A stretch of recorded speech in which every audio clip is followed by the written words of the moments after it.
Waking up to the presence of an ignoramus in the morning was akin to inhaling poison that would linger throughout my workday.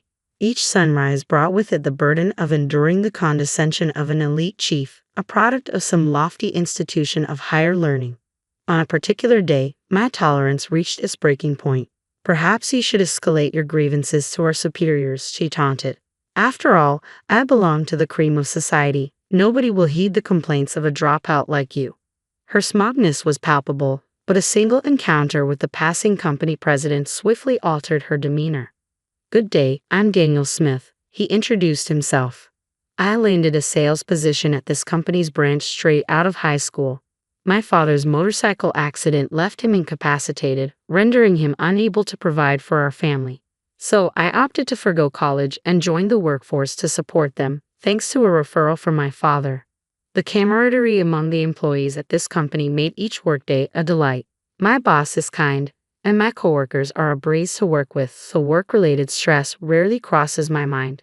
Yet today, I can't shake off this feeling of melancholy. "Smith, isn't your meeting today with the head office?" a colleague inquired. "Yeah, it is." "Seriously, that means they'll be here, right? I should have taken the day off." "You don't interact with them directly, so just keep it to yourself. I'm already feeling down this morning." Before my colleague could continue, they abruptly changed the topic. "Why was nobody at the entrance to greet me?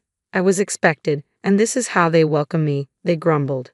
"Forget it, let's just get to work," they muttered, then hurried away. "Remember that backstabber?" a disgruntled voice, now left with me, seethed. "This place is full of ingrates. It's infuriating that I have to bend over backward just to communicate with them. I sincerely apologize. I didn't anticipate your early arrival." She's Manager Jones, frequently commuting from headquarters for meetings and such. With a degree from a prestigious university, she was recruited as a seasoned executive candidate. Unfortunately, her demeanor often veered into arrogance, belittling employees at the subsidiaries. "They're all just typical uneducated incompetents," she'd sneer, making me look like a fool. "Let's just get this over with. Could you kindly wait a bit longer for another key person to join us? They're en route." "What? You expect me to wait?" My role is to hit the ground running upon arrival from headquarters. This incompetence is beyond belief. I deeply apologize. You're here 20 minutes ahead of schedule, yet you're being unreasonable. I yearned to retort, but the person on the other end was from the head office, an elite recognized by headquarters. I hesitated, unsure of the repercussions if I dared to challenge her authority. We grumble amongst ourselves at the subsidiary, but when it comes down to it, we never confront them, always enduring silently. As I carried on with my usual routine, driving to work one morning, I noticed an elderly lady in distress crouched in the middle of the road. It was clearly an emergency, but those around me either avoided involvement or didn't know how to react, feigning ignorance as they passed her by. "Are you all right, ma'am?" I rushed to her side, but she couldn't respond. Her breathing was labored, and she struggled to speak. "I'm calling an ambulance right away," I announced, swiftly dialing 911. Once the ambulance arrived, we all accompanied the elderly lady to the hospital. "It's all right for you to head home," the nurse reassured us. "We'll take care of her until her family arrives." Having already informed the company of my tardiness and concern for the grandmother's well-being, I opted to stay until her family showed up. Thankfully, her condition wasn't critical, and she was discharged after a few days. We breathed a collective sigh of relief. Then, a few weeks later, out of the blue, I received a transfer order to the headquarters branch office, a directive straight from the president. Contemplating the move, a colleague offered their perspective. "It's a testament to your hard work being recognized. Embrace it and give it your all." Encouraged by their words, I resolved to accept the transfer. My first day at headquarters proved to be quite the whirlwind. Deciding to greet each department individually, I encountered the chief in the corridor and hastened to offer my greetings, but she caught sight of me and shot me a disdainful glance. "What brings you here? Aren't you a bit out of your element?" "Good morning, Chief. I've been reassigned here." "Oh, you're being relocated. What on earth are they thinking?" Disregarding my greeting, the chief launched into a tirade. "Starting my day by sharing airspace with an uneducated imbecile is a surefire way to ruin my entire workday. I apologize if I've inconvenienced you, Chief. Please spare me the pleasantries. Just steer clear of me. I'm busy. Don't get in my way." Clearly in a foul mood, the chief dismissed me with a wave of her hand, as if shooing away bothersome insects. It was evident that any further attempt at conversation would be futile, so I resigned myself to returning to my duties. As I returned to the floor where the chief was, I overheard her berating her subordinate. "You're incompetent. How can you mess up something so simple? Even a new recruit could handle this." "I apologize, colleague." The employee, visibly distraught over her mistake, clenched her fists, lowered her head, and endured the scolding. "If this is how it's going to be, I'd rather have someone else working for me than you. You're no longer of any use to me. Clear out your desk and get out of my sight." With those cutting words, she turned to face me, our eyes meeting. Already discontented, her expression soared further as she glared at me. "Didn't I tell you to stay away from me this morning? Please, Chief, hear me out. I have something to discuss with you today." "Enough. Everyone here is arrogant. I don't have time for incompetent fools like you." With those words, the chief stormed out of the room, slamming the door with all her might. Concerned, I approached the employee who had just faced the chief's wrath, wincing at the resounding crash of the door.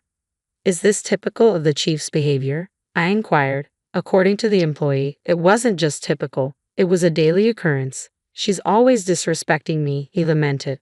Worried that the chief might overhear, he hushed me, cautioning, "Shh, she might hear you." Aware of the potential consequences if the chief caught wind of his complaints, I did my best to soothe his frustration. "I've endured this for too long," he confided, shuffling to his desk and retrieving a white envelope from a drawer. "Please don't tell me that's a resignation letter," I implored. "Unfortunately, that's exactly what it was," he confirmed, something he'd been contemplating for some time. "At my previous workplace, every day was serene and fulfilling. But ever since the chief arrived, it's turned into a nightmare," he lamented, tracing the surface of his desk with a heavy sigh. The clutter of documents and notes bespoke his dedication to his job, despite the upheaval. "I understand your frustration. It's disheartening to see your hard work undermined by just one person, the chief. I sympathize. You've poured your heart into this job, longer than she's been here, and you've excelled." But his frustration hung palpably in the air, with no outlet in sight.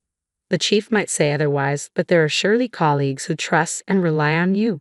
Stay a bit longer for their sake. I'll help shoulder the burden. You're not the one who should walk away," I encouraged. "What do you mean?" he queried, his curiosity piqued as I made my way to confront the chief, leaving him pondering behind.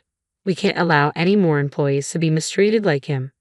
That's why I'm here," I declared, trailing after the chief until I found her in the break room, sipping tea. "Mind if I join you?" I inquired. The chief glanced up, her expression pained. "You're still here? You're as persistent as a fly." "I'm just trying to take a break. Please give me some space," she sighed wearily, likely drained from the recent confrontation. Summoning my courage, I addressed her firmly. "Chief, I'll be conducting a thorough investigation into your treatment of our employees. Depending on the findings, appropriate actions will be taken." My direct statement caught the chief off guard. "What are you implying? Are you trying to play the hero to shield incompetence?" "No, that's not my intention. Why don't you go run to your superiors with this? I'm an elite, you know. I have the backing of those above. Nobody will pay heed to a dropout like you from the subsidiary," she retorted dismissively, waving her hand as if to brush off the matter. Suddenly, a man emerged from the other side. "Smith, there you are. How's everything going?" It was the president. "I'm doing my best, thanks to your support." "Ah, hello, Mr. President. What a pleasant surprise to see you here. What happened to the grumpy chief from earlier? She's putting on a facade of excellence for those higher up the chain. I'm glad to hear you're thriving. Have you connected with the new branch manager?" "Huh? What new branch manager?" The chief looked puzzled, her gaze unfocused. "He's standing right in front of you. Hadn't you been briefed?" The president chuckled. "This inept employee from a subsidiary company. You're quite the comedian, boss," the chief scoffed, joining in the laughter. The president, however, regarded her with suspicion. "What are you talking about? Are you suggesting I'm joking? Understand this. He's now the brand manager of this branch office. It's impolite to label him incompetent," the president admonished. "What on earth?" The chief shot me a scowl. "You didn't bother to inform me earlier, did you?" "I've already informed the rest of the department." "Oh dear, such a rude and ill-informed individual." The chief's face flushed with anger, and she looked on the verge of collapse. Observing the situation with reluctance, the president finally spoke up. Let me shed some light on this remarkable opportunity. This company belonged to his father. Due to a car accident injury, his father couldn't manage it, so I took over. Is he the former president's son? The chief inquired. That's correct. I've been urging him to relocate to headquarters, but he's quite adamant about staying put, the president explained. I apologize. I have a fondness for that place, and I found it satisfying, I replied. What prompted your unexpected arrival here? Why didn't you just continue at the subsidiary? The chief interjected, momentarily forgetting the president's presence as she directed her query at me. The president, accustomed to seeing the chief in a more composed state, was visibly taken aback, his eyes widening in surprise. I made a heartfelt plea to him. He's my mother's savior, her benefactor, I clarified. What about the president's mother? The chief pressed further. Yes, the elderly lady I rescued a few weeks ago happened to be the president's mother. When he arrived at the hospital entrance and found me waiting for her family, I was surprised. I later learned that he was the one who had immediately come to her aid, calling for an ambulance while others ignored her. I felt he deserved better than being relegated to a subsidiary. So, you personally appointed him as branch manager, the president confirmed. That's correct, he nodded. I had my doubts about my qualifications when I was first appointed as branch manager, I admitted. Coming from a subsidiary, it was a sudden shift to leading at the head office. But after hearing from the president and receiving a call from my father urging me to support the company he had built, I made up my mind. That's precisely why I've appointed him as branch manager. Moving forward, I expect you to show him the respect he deserves and heed his directives, the president admonished the chief sternly before exiting the room. That's the explanation, chief, I reiterated as I faced her once more. You've been mistreating not only your subordinates but also those under your direct supervision. I understand the frustration and pain of being belittled simply because of lacking formal education. No. The chief collapsed into her chair, tears streaming down her face as her pride took a severe blow. It was no small shock for her to suddenly find herself outranked by someone she had long looked down upon for their perceived lack of education. She even threatened to have me dismissed. With that, my ordeal came to an end. The following day, a comprehensive investigation into the chief's conduct was conducted. Numerous employees and subordinates came forward with accounts of her egregious behavior. As a result, disciplinary action was taken. Upon receiving the news, the chief left the company without a word, her spirit seemingly drained. The chief appeared visibly distraught. Considering her high self-esteem, it was understandable. By the way, are you certain you want me to replace the chief? I inquired. I have full confidence in you, the president affirmed. With the chief dismissed, he appointed the individual who had previously endured her wrath. This employee had a long tenure with the company and showed unwavering dedication to their work.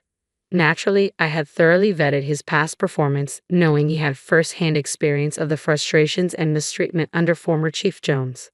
I knew he wouldn't repeat the same mistakes and would prove to be a compassionate leader who understands his employees' feelings, I explained. As for myself, I endeavored to approach my role from the perspective of the employees, not solely as a branch manager. Drawing from my positive experiences with a subsidiary I had previously worked with, I conducted regular interviews with staff, seeking their input. I also organized training sessions for employees in leadership roles, striving to foster a more supportive environment. Through these efforts, the company's culture gradually improved, resembling the positive atmosphere of the subsidiary where I began my career. Will Smith, I apologize for what happened with Jones, but thanks to your efforts, this company is thriving, the president acknowledged. Oh, I'm apprehensive, I admitted. At a later meeting, I found myself summoned to the president's office for a casual coffee chat. He wanted to discuss the recent developments in the workplace. I'm not getting any younger, eventually. I envision Will stepping into my role, the president shared. With all respect, Mr. President, I don't see myself as presidential material, I responded. Why not? Your father would have wanted the same, he countered. I aspire to remain aligned with the employees, working alongside them to support the company and engage with our customers. Once in the president's seat, that connection may become strained, I explained. The president frowned at my words before abruptly excusing himself. You have a unique sense of humor. Most would leap at the opportunity, he remarked upon his departure. Am I considered eccentric? I wondered aloud. No, it's refreshing. It's exactly the kind of mindset we need in a smith, he assured, giving my shoulder a firm tap. You have a meeting coming up, don't you? Get back to work. The last person I expected to betray me was my own sister. But there she sat at Grandma's funeral, dabbing her eyes with a monogrammed handkerchief while I gripped the wooden pew so hard my knuckles turned white. I'm Serenity, and this is how my family fell apart. She looks peaceful, my mother Patricia whispered, squeezing my hand. I nodded, unable to speak. Grandma Paisley had been more than just a grandmother to me. She was my confidant, my shelter during storms, the one person who truly understood me. The church was packed with familiar faces, all wearing appropriately somber expressions. My sister Madeline sat in the front row beside our father, her designer dress a stark contrast to my simple black outfit. She'd always been the flashy one, while I preferred substance over style. Would anyone like to share a few words? The minister asked. I stood up, my legs shaking. Grandma taught me that wealth isn't about money, I began, my voice cracking. It's about the richness of relationships, about treating family like the treasure it is. Madeline shifted uncomfortably in her seat. Our eyes met briefly before she looked away. After the service, we gathered at Bryce's law office for the reading of the will. The family lawyer had known us since we were kids, but today his familiar smile seemed strained. Before we begin, Bryce said, adjusting his glasses, I want to remind everyone that Paisley was very specific about her wishes. My father, Reuben, cleared his throat impatiently. Let's get on with it, shall we? Bryce began reading, and with each word, my world tilted further off its axis. The family home, to Madeline. The investment portfolio, to Madeline. The vintage car collection, to Madeline. My heart raced as I waited for my portion, but when it came, I felt like I'd been punched in the gut. To Serenity, Bryce read, his voice hesitant. I leave the outstanding debts on the following accounts. What? I interrupted, standing up. That can't be right. There must be some mistake. Madeline's lips curved into a slight smile. Grandma knew what she was doing, sis. She always said you were good with money. I'm sure you'll handle those debts just fine. Show me the documents, I demanded, reaching for the papers in Bryce's hands. My father stood up, placing a firm hand on my shoulder. Serenity, sit down. You're making a scene. Making a scene? I laughed incredulously. Grandma would never saddle me with debts while giving everything to Madeline. She always preached about fairness and family values. People change, Madeline said smoothly. Maybe she just saw things differently toward the end. My mother wrung her hands. Darling, please, let's not fight about this. I turned to Bryce. When was this will dated? He shuffled through the papers. 3 months ago. 3 months? I shook my head. I was with her every weekend. She never mentioned changing her will. Because she didn't need to explain herself to you, Madeline snapped, standing up. Face it, Serenity, you're not as special as you think you are. The room fell silent. I looked around at their faces. Madeline's smug satisfaction, my father's indifference, my mother's discomfort, and Bryce's careful neutrality. Something was very wrong here. I want copies of everything, I said finally, my voice steady despite the trembling in my hands. Every document, every amendment, every signature. Of course, Bryce replied too quickly. I'll have them sent to you. As we filed out of the office, Madeline caught up with me in the hallway. Don't make this ugly, Serenity. Just accept it and move on. I turned to face her. You know what's strange, Madeline? Last time I visited Grandma, she told me she had something important to tell me. But when I came back the next day, you were there, and she seemed different, almost afraid. Madeline's smile faltered for just a second. You're imagining things. Am I? Because those debts you're so happy to see me inherit? They're not Grandma's style.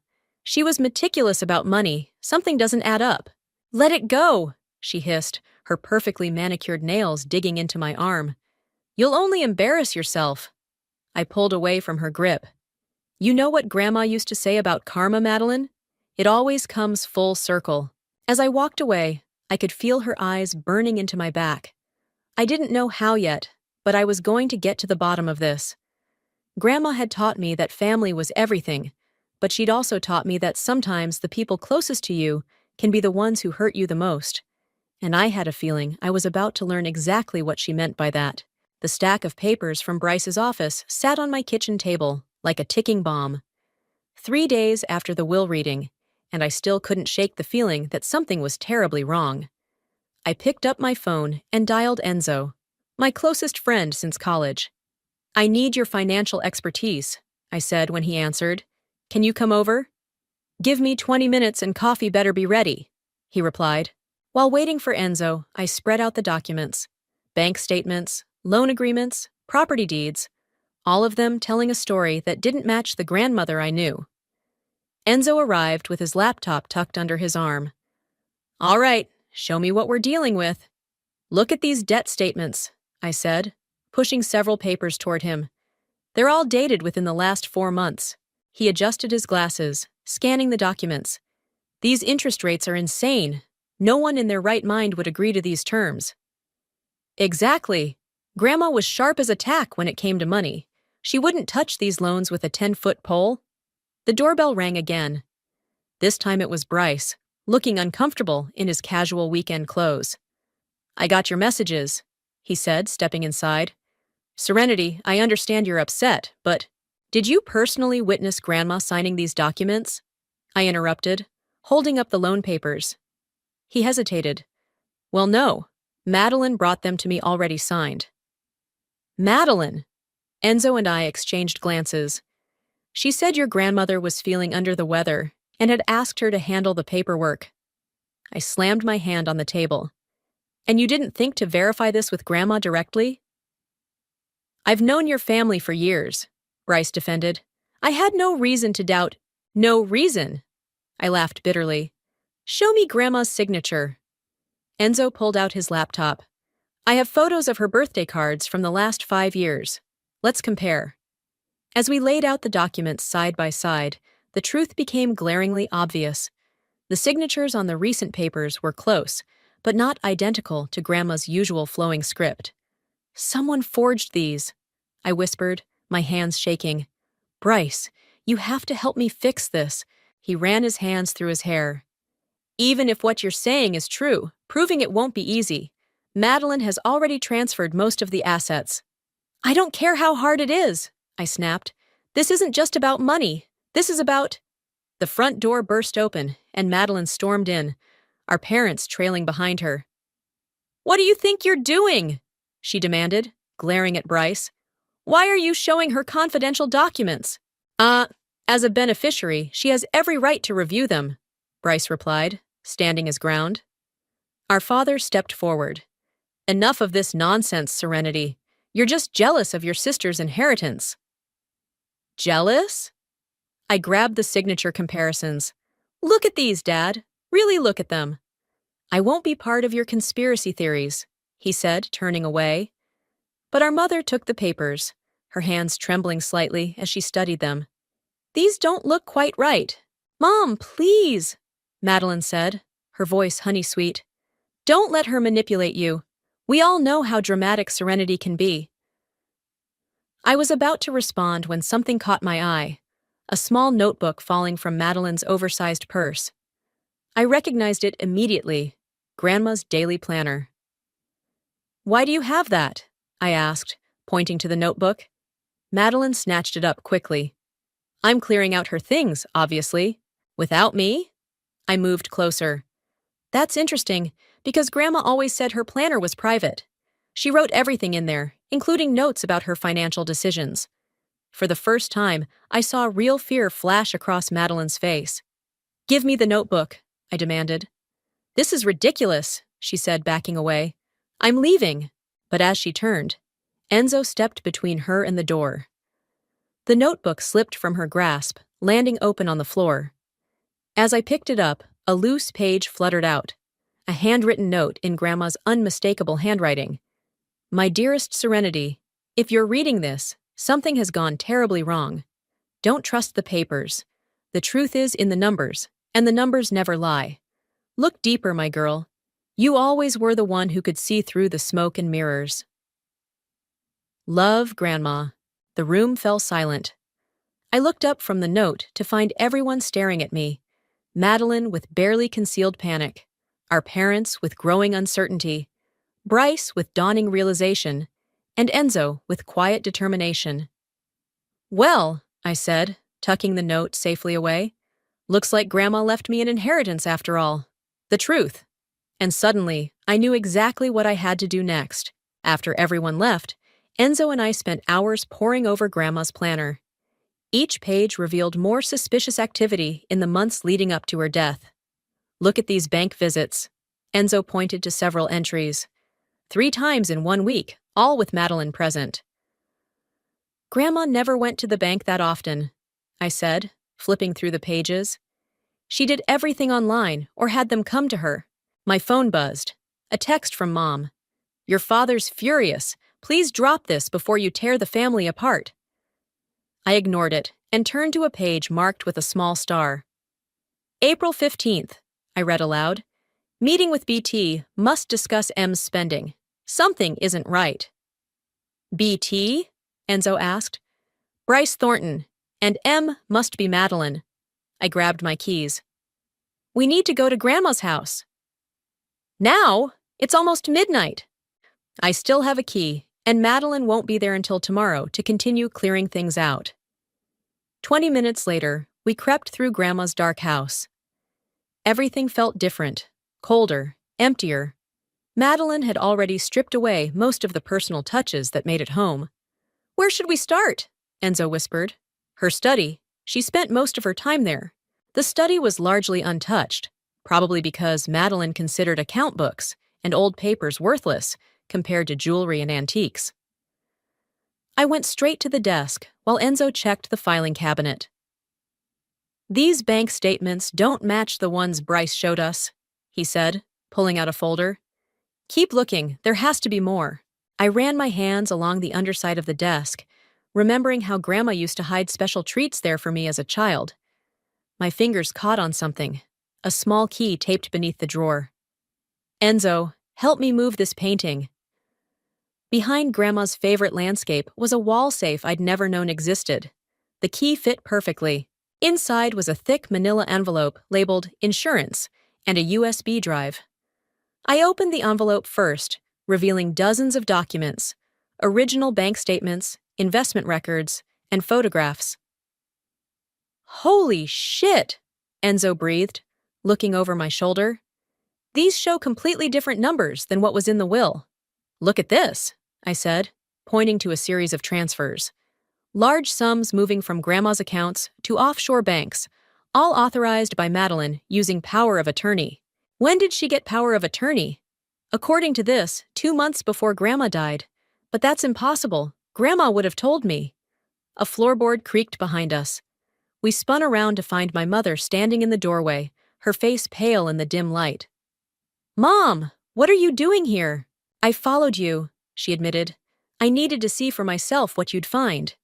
She stepped closer, picking up one of the bank statements. "Your grandmother came to me about Madeline's spending. I didn't want to believe it." "Why didn't you say anything?"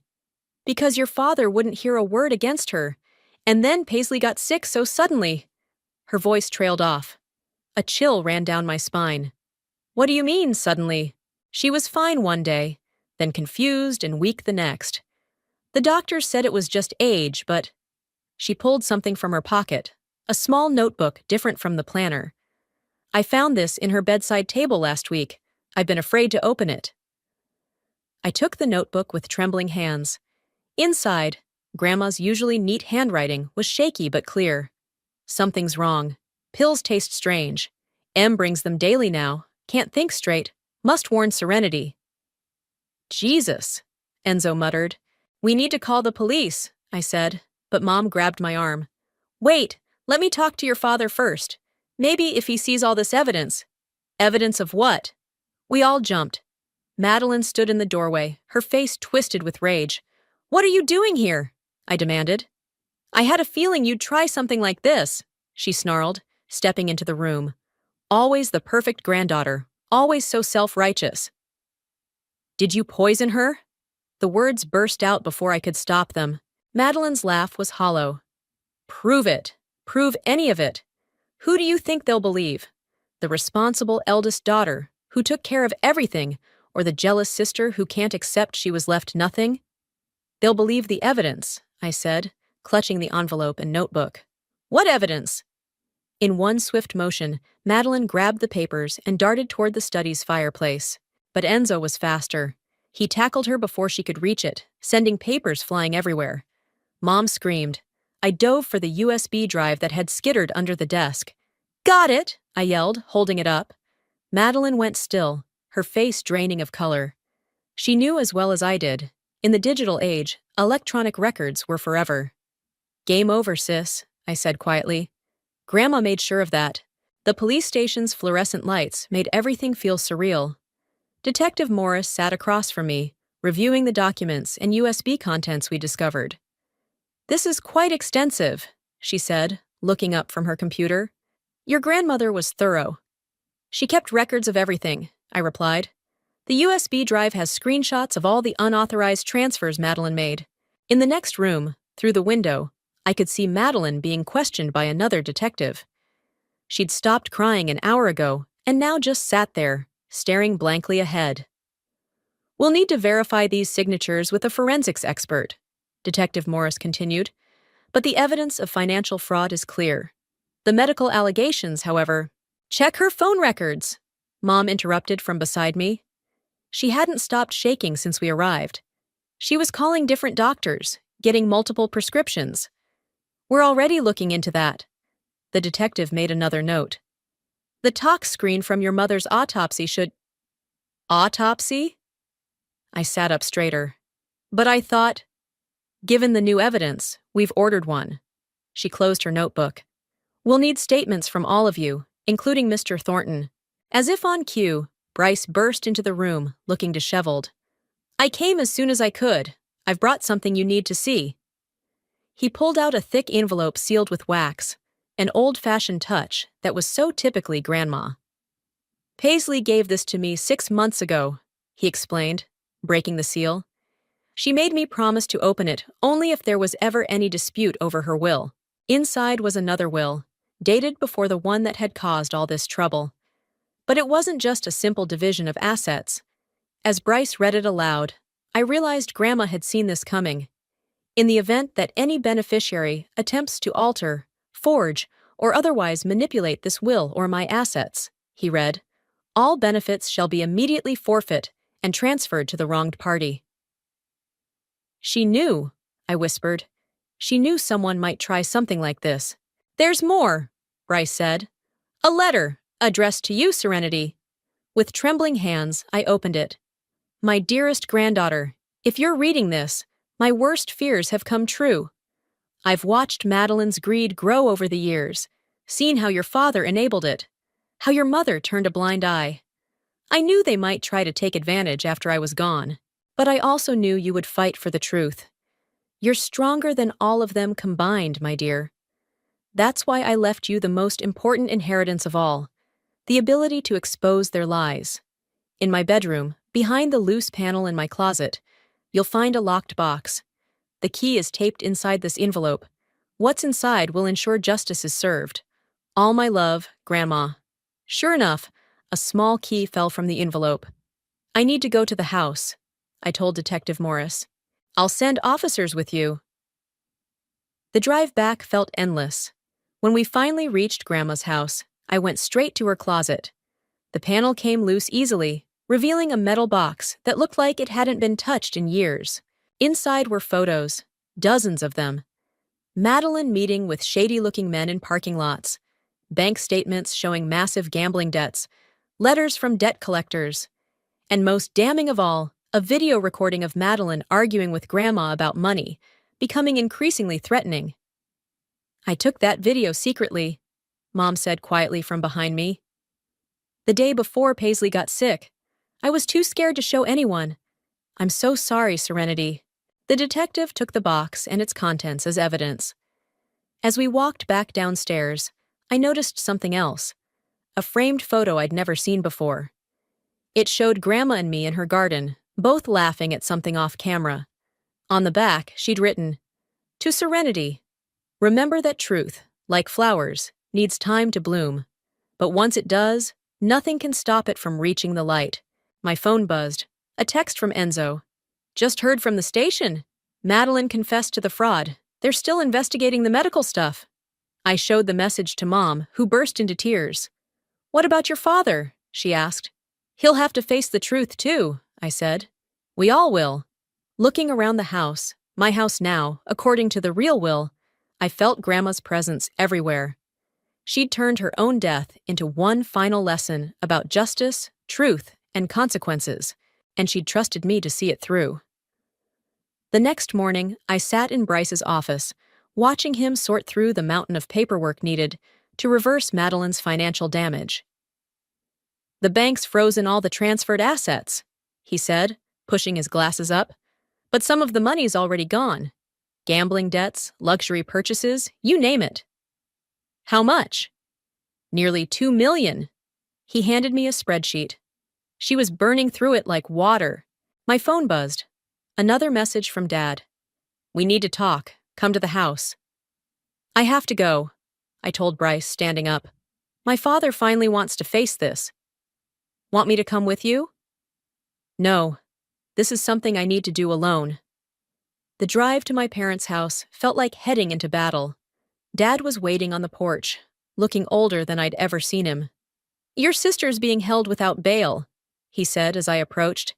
Did you have to involve the police? Are you serious? I stopped at the bottom of the steps. She forged documents, stole millions, and might have poisoned Grandma. We don't know that for sure. The autopsy results came back this morning, I said, watching his face carefully. They found elevated levels of prescription medications in her system, medications Madeline was getting from multiple doctors. He sank into a chair, head in his hands. Where did I go wrong with her? Maybe when you taught her she could do no wrong? When you dismissed every red flag as jealousy on my part? I never meant to. To what, Dad? To favor her? To ignore her problems until they turned criminal? To help her steal my inheritance? He looked up sharply. I didn't know about any of that. But you suspected something wasn't right, I pressed. Mom told me she tried to warn you about Madeline's spending.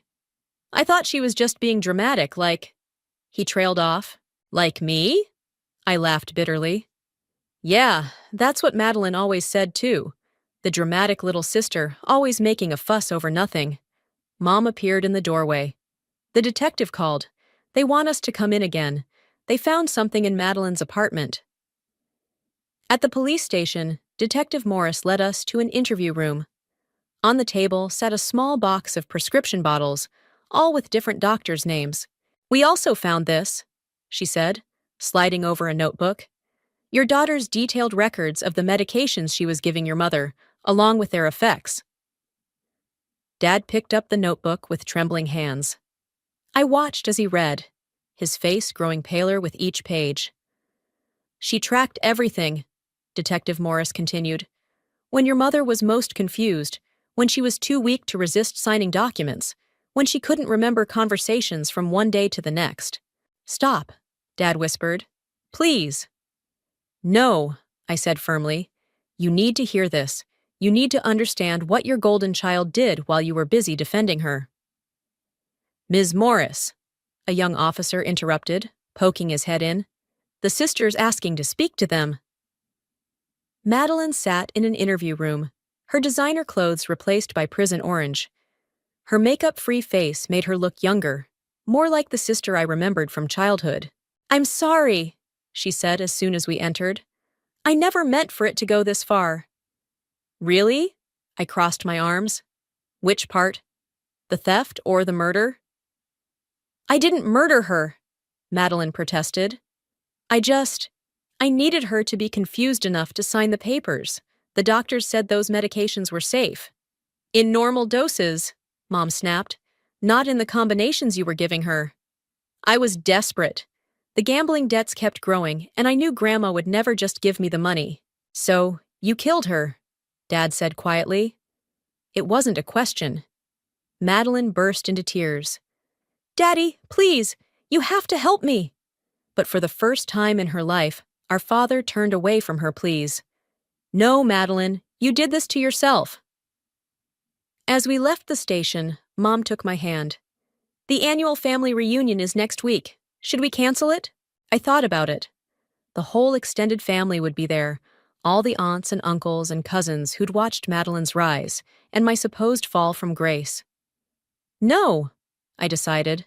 "Let's have it at Grandma's house. My house now. It's time everyone knew the truth." "Are you sure?" Dad asked. "It'll be uncomfortable." "Grandma always said sunlight is the best disinfectant," I replied. "And this family needs a good cleaning." Looking at my parents, I could see they finally understood. The truth might hurt, but lies destroy. And our family had been destroyed by lies for long enough. The day of the family reunion arrived with a mix of tension and anticipation. I'd spent the morning setting up Grandma's house, now my house, exactly as she would have wanted it. Enzo helped me arrange chairs in the living room, while Mom prepared food in the kitchen. "Are you ready for this?" Enzo asked, adjusting a photo of Grandma on the mantel. Before I could answer, the doorbell rang. Aunt Rachel burst in, followed by her husband and 3 kids. "Serenity! We've heard such strange rumors. Is it true about Madeline?" More relatives arrived in quick succession, each carrying dishes and whispered questions. Uncle Pete cornered me by the stairs. "Someone said Madeline's in jail? That can't be right." Everyone, please take a seat," I called out over the growing murmur. "I'll explain everything." They gathered in the living room, perching on chairs and sofas, some standing against the walls. Bryce arrived last, carrying a briefcase full of documents. "Thank you all for coming," I began, standing before them. "I know there have been rumors and questions about what's happened to our family recently." "Where's Madeline?" Cousin Sarah interrupted. "Madeline is in custody," I said firmly, awaiting trial for fraud, forgery, and potential manslaughter charges in connection with Grandma's death. The room erupted in gasps and exclamations. "That's impossible!" Aunt Rachel stood up. "Madeline adored Paisley." "Did she?" I clicked on the projector we'd set up, displaying the forged documents. "Or did she adore Grandma's money?"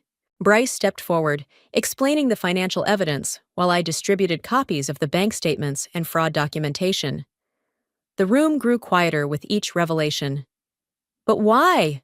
Uncle Pete asked, his voice breaking. "She had everything." "Gambling debts," Mom said from the corner. "She was in deep with some dangerous people." I switched the projection to the medical records. When Grandma discovered the extent of Madeline's theft, she planned to change her will. That's when Madeline started manipulating her medications. "No," Aunt Rachel whispered, but I could see the doubt in her eyes. "Yes," Dad spoke up suddenly. He'd been silent until now. I enabled her. We all did. We saw what we wanted to see. I played the video Mom had taken. Madeline screaming at Grandma about money, making threats. The room fell silent, except for a few muffled sobs. "There's more," I said, switching to the photos from the locked box. "Grandma documented everything. She knew someone might try to take advantage of her, so she left evidence everywhere." "But why didn't she stop it?" Cousin Sarah asked. "Because she was playing a longer game," I explained, revealing the conditional will. "She set up a trap, one that would expose the truth and ensure justice was served." I distributed copies of Grandma's final letter, watching as they read her words about family, truth, and consequences. "The real tragedy," I continued, "isn't just what happened to Grandma. It's that we created an environment where Madeline thought she could get away with this. We excused her behavior, ignored the red flags, and dismissed anyone who questioned her." "Like we dismissed you?" Aunt Rachel said quietly. "Yes." I took a deep breath. "But Grandma taught me that family isn't just about blind loyalty. It's about holding each other accountable, about standing up for what's right, even when it's hard." "What happens now?" Uncle Pete asked. "Madeline will face trial. The evidence is overwhelming." I gestured to Bryce, who nodded confirmation. "As for the rest of us, we need to rebuild. Not just our relationships, but our understanding of what family really means." Mom stepped forward, holding Grandma's favorite tea set. Paisley always said that broken things can be mended if you're willing to see the cracks clearly and do the work to fix them. We spent the next few hours talking, really talking, about everything that had happened. There were tears, angry outbursts, and finally, moments of genuine understanding. As the sun set, casting long shadows through Grandma's beloved garden windows, Aunt Rachel approached me. "You know," she said, "you remind me so much of Paisley. Not just your looks, but your strength. She would be proud of you." Looking around the room at my family, broken but beginning to heal, I felt Grandma's presence strongly. "She once told me," I said, touching the locket she'd given me, "that the truth is like a sunrise. No matter how dark things get, it always finds its way to the light." And in that moment, watching my family face our painful truth together, I knew she was right. The courthouse loomed before me, its stone steps already crowded with reporters. 3 months had passed since the family reunion, and today was Madeline's sentencing. "Ready?" Enzo squeezed my hand as we climbed the steps. Inside, the courtroom filled quickly. My parents sat in the row behind me, Mom clutching Dad's arm. Several family members had come too, including Aunt Rachel and Uncle Pete. Madeline entered in handcuffs, looking nothing like the polished sister I remembered. Her eyes met mine briefly, before darting away. "All rise," the bailiff called out. Judge Harrison reviewed the papers before her. "In the matter of financial fraud, forgery, and second-degree manslaughter, the defendant has entered a guilty plea. Before I pass sentence, would the victim's family like to make a statement?" I stood, my prepared speech forgotten as I faced my sister. "Madeline," I began, my voice steady, "I've spent months trying to understand why. Why you chose money over family, why you hurt the person who loved you most. But I realized something. Understanding why won't change what happened." She started crying silently. "Grandma used to say that our choices shape who we become. You chose greed over love, deception over truth, and in the end, you chose to silence the one person who might have helped you." "I'm sorry," she whispered. "Sorry doesn't bring her back. Sorry doesn't erase the fact that you watched her deteriorate, knowing you were causing it. Sorry doesn't rebuild our family's trust." Dad made a choked sound behind me. "But Grandma also taught me about forgiveness," I continued. "Not the kind that excuses actions, but the kind that frees us from hatred. So I forgive you, Madeline. Not for you, but for me. Because I refuse to let your choices poison my heart the way they poisoned yours." The judge nodded as I sat down. "Would the defendant like to speak?" Madeline stood shakily. "I destroyed everything that mattered, because I couldn't see what really mattered. My sister talks about choices. I made all the wrong ones. I killed the person who loved me most, betrayed my family, and hurt the sister who always tried to protect me." She turned to face me. "You were right all along, Serenity. About everything. I just hope someday you can believe how sorry I am." Judge Harrison cleared her throat. "Based on the plea agreement and the severity of these crimes, I sentence you to 15 years in state prison, with possibility of parole after 10 years. Additionally, you are ordered to pay full restitution of all stolen funds." The gavel struck with finality. As they led Madeline away, Mom broke down. Dad held her, his own eyes wet with tears. "Wait!" Madeline called out suddenly. "Serenity, there's something in my apartment, in the back of my closet, a box. It belongs to you." That evening, the police escort let me into Madeline's apartment. In her closet, behind designer shoes now destined for auction, I found an old shoebox. Inside were childhood photos, birthday cards, and a letter from Grandma dated just weeks before her death. "My dearest Madeline," it read, "I see the path you're on, and it breaks my heart. Money is just paper, but family is forever. It's not too late to change course. Your sister would help you if you'd only ask. Love, Grandma." Madeline had never asked. Back home, I found Mom sitting in Grandma's garden. My garden now. "I found this," she said, holding up a small journal. "Paisley's gardening notes. Look what she wrote about her roses." I read the passage. "Like family, roses need both sunshine and rain to grow strong. Too much of either will kill them. The trick is finding balance, knowing when to prune and when to protect.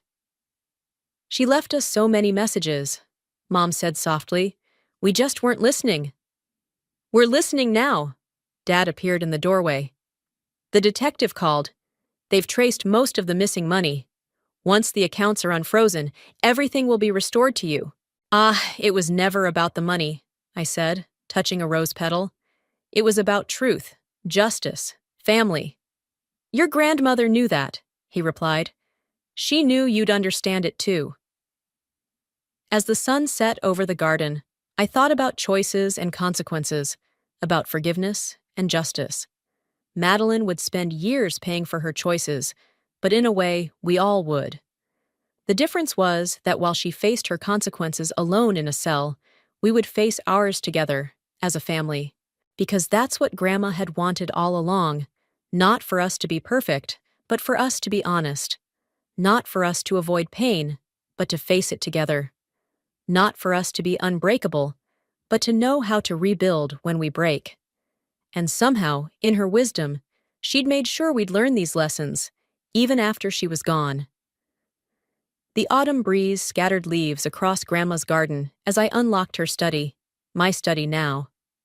Enzo followed me in, carrying boxes of newly organized financial records. Last batch, he said, setting them down. Everything's finally sorted.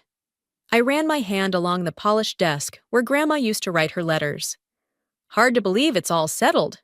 The doorbell rang. Mom and Dad arrived with Uncle Pete and Aunt Rachel, followed by Bryce carrying his briefcase. Ready to do this? Bryce asked, spreading documents across the desk. Almost. I opened the safe behind the painting, removing Grandma's final letter, the one I'd been saving for this moment. Everyone settled into chairs as I began to read. To my beloved family, if you're reading this, the truth has finally come to light. The path to this moment has been painful, but necessary. You see, I didn't just leave an inheritance of money and property. I left you something far more valuable, the chance to rebuild what greed and secrets had destroyed. Serenity, my brave girl. You were never meant to inherit debt. You were meant to inherit truth. Your sister's actions forced you to fight for justice, and in doing so, you showed everyone what real family loyalty means. To my daughter, Patricia, and son-in-law, Reuben, forgiveness doesn't mean forgetting. It means learning and growing stronger. Your journey isn't over, it's just beginning. The money recovered from Madeline's fraud isn't meant to divide you further. Instead, I've arranged for it to be placed in a family trust with specific conditions. I paused, looking at Bryce, who nodded and pulled out additional papers. The trust, he explained, can only be accessed for 3 purposes: education, medical care, or starting ethical businesses. All decisions must be unanimous among the trustees: Serenity, Patricia, and Rachel. She made sure we'd have to work together, Aunt Rachel said softly. There's more, I continued reading. Money divided us once. Let it unite you now. The house isn't just Serenity's property, it's our family's anchor. Use it. Fill it with love and laughter again. Learn from our mistakes. And remember, the garden needs tending, just like relationships do. Some plants will die, others will bloom unexpectedly. The key is never giving up on growth. All my love, Paisley. Dad cleared his throat. I visited Madeline yesterday. We all turned to look at him. She's enrolled in the prison's financial counseling program, teaching other inmates about gambling addiction. He paused. She asked about you, Serenity. I know, I said. She writes to me every week. I haven't answered yet, but I will, when it feels right. Mom touched the garden roses visible through the window. Paisley would be proud of how you've maintained her garden. Actually, I said, I've been thinking about that. I pulled out a blueprint. What if we turned part of the grounds into a community garden, a place where families can grow things together, learn from each other? The trust could fund it, Aunt Rachel suggested. It's educational, after all. We could dedicate it to Paisley, Uncle Pete added. Her legacy of growing things, plants and people. As they discussed details, I walked to the window. The garden stretched before me, some plants fading with the season, others stubbornly blooming despite the chill. Like us, damaged but resilient, changing but alive. Serenity? Enzo appeared beside me. They're ready to sign the trust documents. I turned back to my family. Not perfect, but healing. Mom and Dad holding hands, stronger in their rebuilt marriage. Aunt Rachel and Uncle Pete contributing ideas for the community garden. Bryce organizing papers with his usual precision. The empty chair where Madeline should have been felt less accusatory now, more like a reminder that absence doesn't mean ending. Her story, like ours, was still being written. I sat at Grandma's desk, my desk, and picked up the pen. Before we sign, I said, I want us to promise something, not just to follow the trust's rules, but to honor its spirit. To remember that our worth isn't in our bank accounts, but in how we treat each other. To understand that family isn't about perfection, it's about connection. One by one, they nodded. Then let's begin again, I said, signing my name where Bryce indicated. Not as victims or villains, but as people who learned the hard way that love is more valuable than money.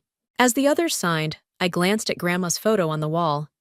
She was smiling that knowing smile of hers, the one that said she understood everything long before we did. And finally, so did we. The message wasn't meant for me. I know that now. But when I picked up Sean's phone to silence the endless buzzing while he showered, I saw Malia's name flash across the screen.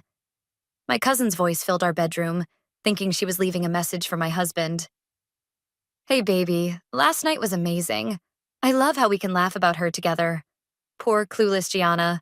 Always so focused on work she can't even see what's happening right under her nose. My hands didn't shake.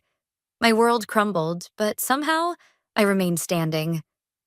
I'm Gianna Ross, and this is how I discovered my husband and cousin's betrayal.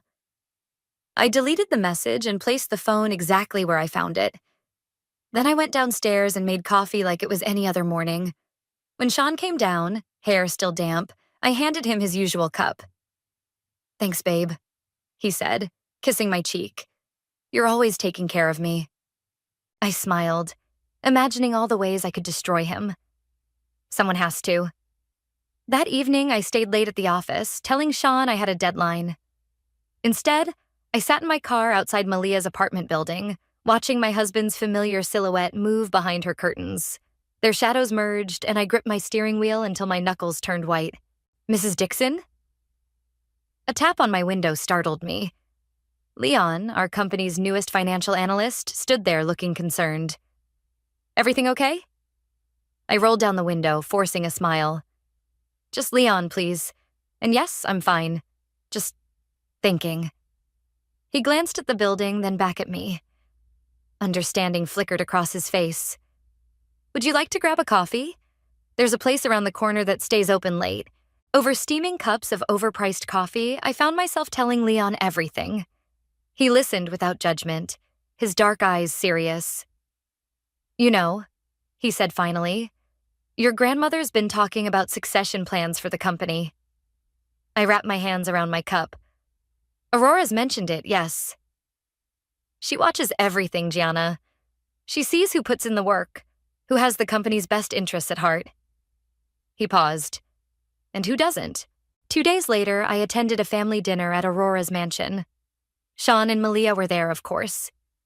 They played their parts perfectly. My devoted husband, my loving cousin. But now I could see the lingering glances, the subtle touches, the inside jokes. Gianna, darling, Aurora called from the head of the table. Tell everyone about the Morrison contract you landed.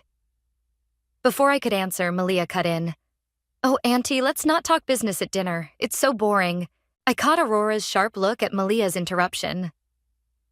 On the contrary, my grandmother said, I find my company's future fascinating. Please continue, Gianna. As I detailed the multi-million-dollar deal I'd secured, I watched Sean and Malia exchange glances. They thought I was oblivious, caught up in spreadsheets and meetings while they carried on their affair. They had no idea I could hear them whispering in the kitchen later. She's so cold, Malia said. All she cares about is work. No wonder you came looking for something warmer. Sean's laugh felt like acid in my ears. She makes it too easy, Sometimes I think she'd rather sleep with her laptop than me. I stepped into the kitchen, making them jump apart. Sean, ready to head home? I have an early meeting tomorrow. He smiled that charming smile that used to make my heart race. Sure, babe, whatever you need. That night, as Sean slept beside me, I opened my laptop and began gathering information. Every email, every transaction, every piece of dirt I could find on both of them. I worked until dawn, my determination growing with each discovery. My phone buzzed. A message from Leon. Found something interesting in the quarterly reports. Malia's department numbers don't add up. Coffee? I smiled, thinking of Aurora's words at dinner. The company's future was fascinating indeed, and I was just getting started. Looking at Sean's peaceful face, I felt nothing but cold resolve. Let them think I was weak. Let them believe I was blind. I'd show them just how focused I could be. Not just on spreadsheets, but on justice. I got up quietly and dressed for work, leaving before Sean woke. In my car, I caught my reflection in the rearview mirror. The woman staring back wasn't a victim. She was a force to be reckoned with, and she was done playing nice. Aurora's garden had always been her sanctuary, and lately it had become mine too. Every Saturday morning, I'd join her among the roses, helping her tend to the blooms while Sean slept in, probably dreaming of Malia. The white roses need extra attention, Aurora said, carefully pruning a stem. They're delicate but resilient, rather like you, my dear. I looked up from the flower bed I was weeding. I'm not sure about delicate. No? She set down her shears and fixed me with that penetrating gaze. Then tell me why you've been spending your evenings at the office instead of confronting that husband of yours. My hands froze in the dirt. You know? I'm old, Gianna, not blind. She patted the bench beside her. Come sit with me. As I settled next to her, she took my hand in her weathered one. Did you think I wouldn't notice how Malia looks at him? How he finds every excuse to be where she is? I didn't want to cause drama, I admitted. The company is exactly why you need to be strong now. Aurora's grip tightened. Tell me what you found. I told her everything. The message, the late nights, and what Leon had discovered about Malia's department finances. Aurora listened, her face growing harder with each detail. Interesting, she said when I finished. And what do you plan to do about it? Before I could answer, voices drifted from the house. Sean and Malia appeared on the patio, looking surprised to find us in the garden. Grandmother. Malia rushed over, all smiles. I didn't know you had company. I just stopped by to discuss the charity gala arrangements. With Sean? Aurora's voice could have frozen hell. Sean stepped forward, smooth as ever. I offered to help with the heavy lifting. You know, decorations and such. How thoughtful, Aurora said. Gianna, darling, would you fetch my folder from my study? The one marked succession planning? I felt Malia and Sean's eyes on me as I walked to the house. In Aurora's study, I found the folder right on her desk, as if she'd left it there deliberately. Inside were documents detailing the company's leadership structure, with my name highlighted throughout. When I returned, Aurora was explaining company history to an obviously bored Malia. Your great-grandfather built this company on trust and loyalty. Wouldn't you agree those are important values, Sean? Sean shifted uncomfortably. Of course, Aurora. Gianna understands these values, Aurora continued, taking the folder from me. She's proven herself time and again. Malia's smile faltered. We all work hard for the company, Auntie. Do you? Aurora opened the folder. These quarterly reports suggest otherwise. The color drained from Malia's face. Sean stepped closer to her, then caught himself. I should go, Malia stammered. The gala arrangements will be handled by someone else, Aurora finished. Gianna will take over the charity division. Won't you, dear? I met Malia's shocked stare. Happy to help. After they left, Aurora turned to me. The company needs strong leadership, Gianna. Someone who can make difficult decisions. Someone who understands that personal feelings must sometimes be set aside for the greater good. Like you did? I asked softly. She smiled. You know about Thomas, then? Your late husband's brother? Leon mentioned something about a similar situation 30 years ago. Thomas thought he could take what was mine. Aurora's eyes hardened. He learned otherwise, just as others will learn. She stood, brushing soil from her gardening gloves. There's a board meeting next week. I think it's time for some announcements. Aurora? I hesitated.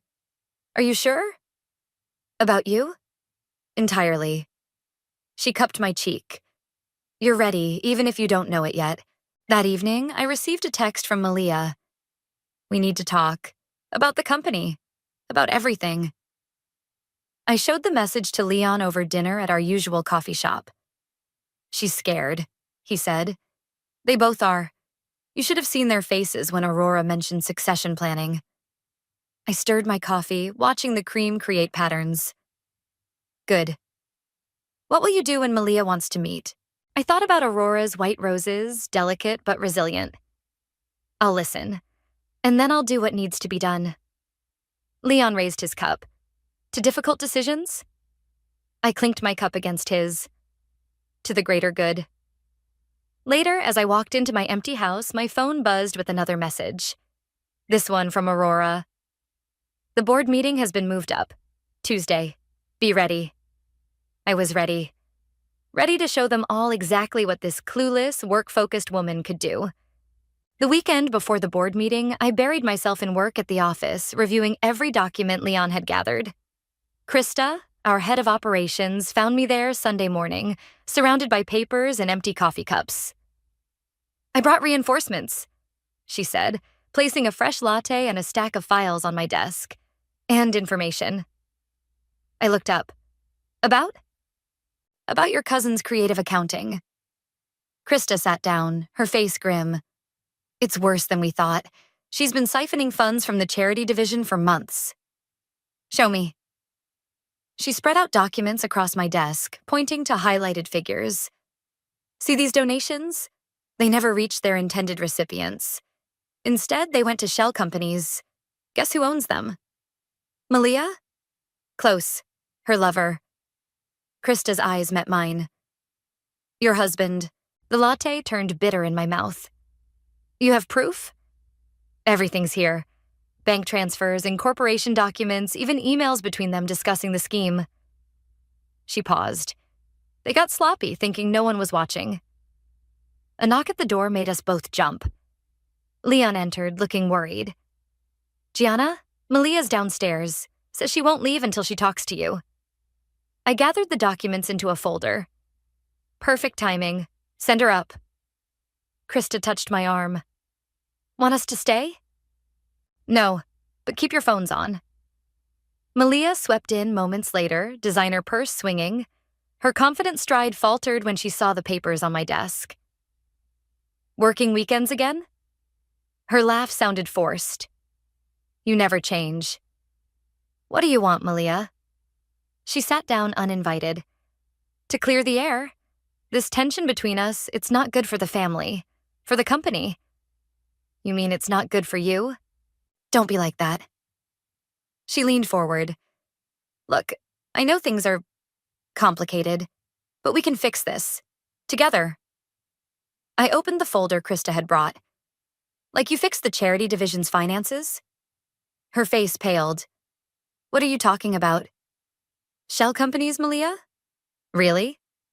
I slid a document across the desk. Did you think no one would notice? Those are confidential. They're evidence. I stood up.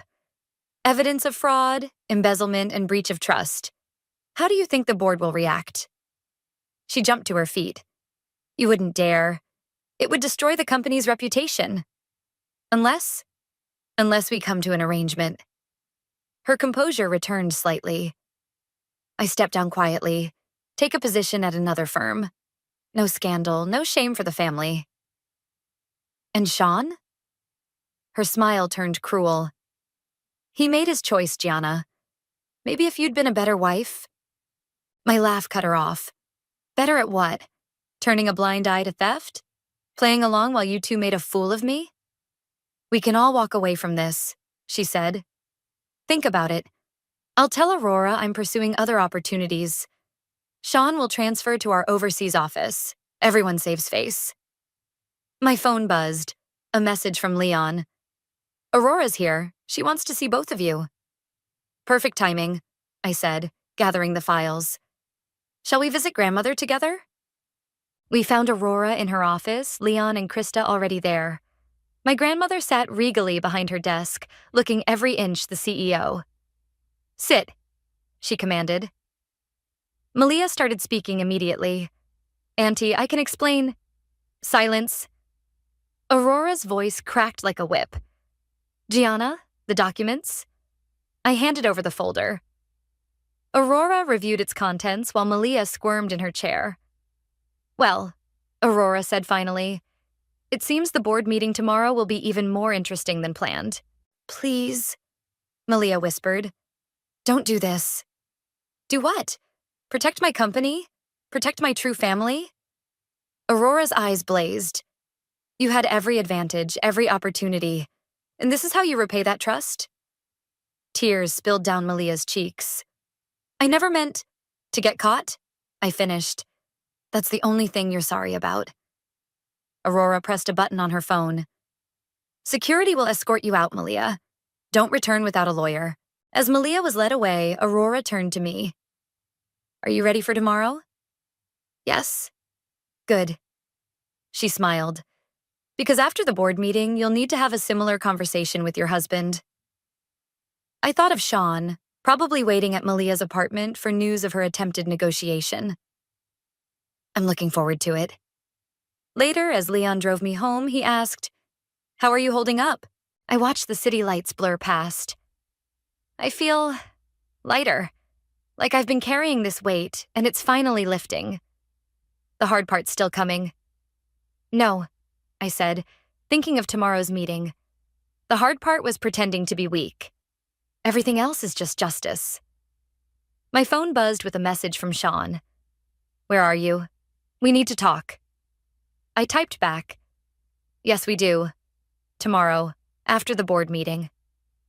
Justice was coming, and it would be served in the boardroom. The boardroom buzzed with tension as executives filed in. Sean sat near the middle, checking his phone every few seconds. Malia's seat remained conspicuously empty. I took my place beside Aurora, ignoring the questioning glances from board members. Where's Malia? Someone whispered. Indisposed, Aurora answered, her voice carrying across the room.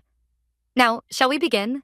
Krista distributed folders to each member while Leon queued up the presentation. I caught Sean's eye as he opened his folder. His face went ash white. Before we discuss quarterly results, Aurora began, I have several announcements regarding leadership changes. Sean's hand shot up. Excuse me, Aurora, but shouldn't we wait for all department heads to be present? The relevant parties are here. Aurora's smile could have frozen fire. As I was saying, changes are coming. First, effective immediately, Malia is no longer with the company. Murmurs rippled through the room. Sean gripped his armrests. Second, Aurora continued, our internal audit has uncovered significant irregularities in the charity division's finances. The details are in your folders, along with the steps we're taking to address these issues. Board members flipped through pages, gasps and whispers growing louder. Sean started to stand.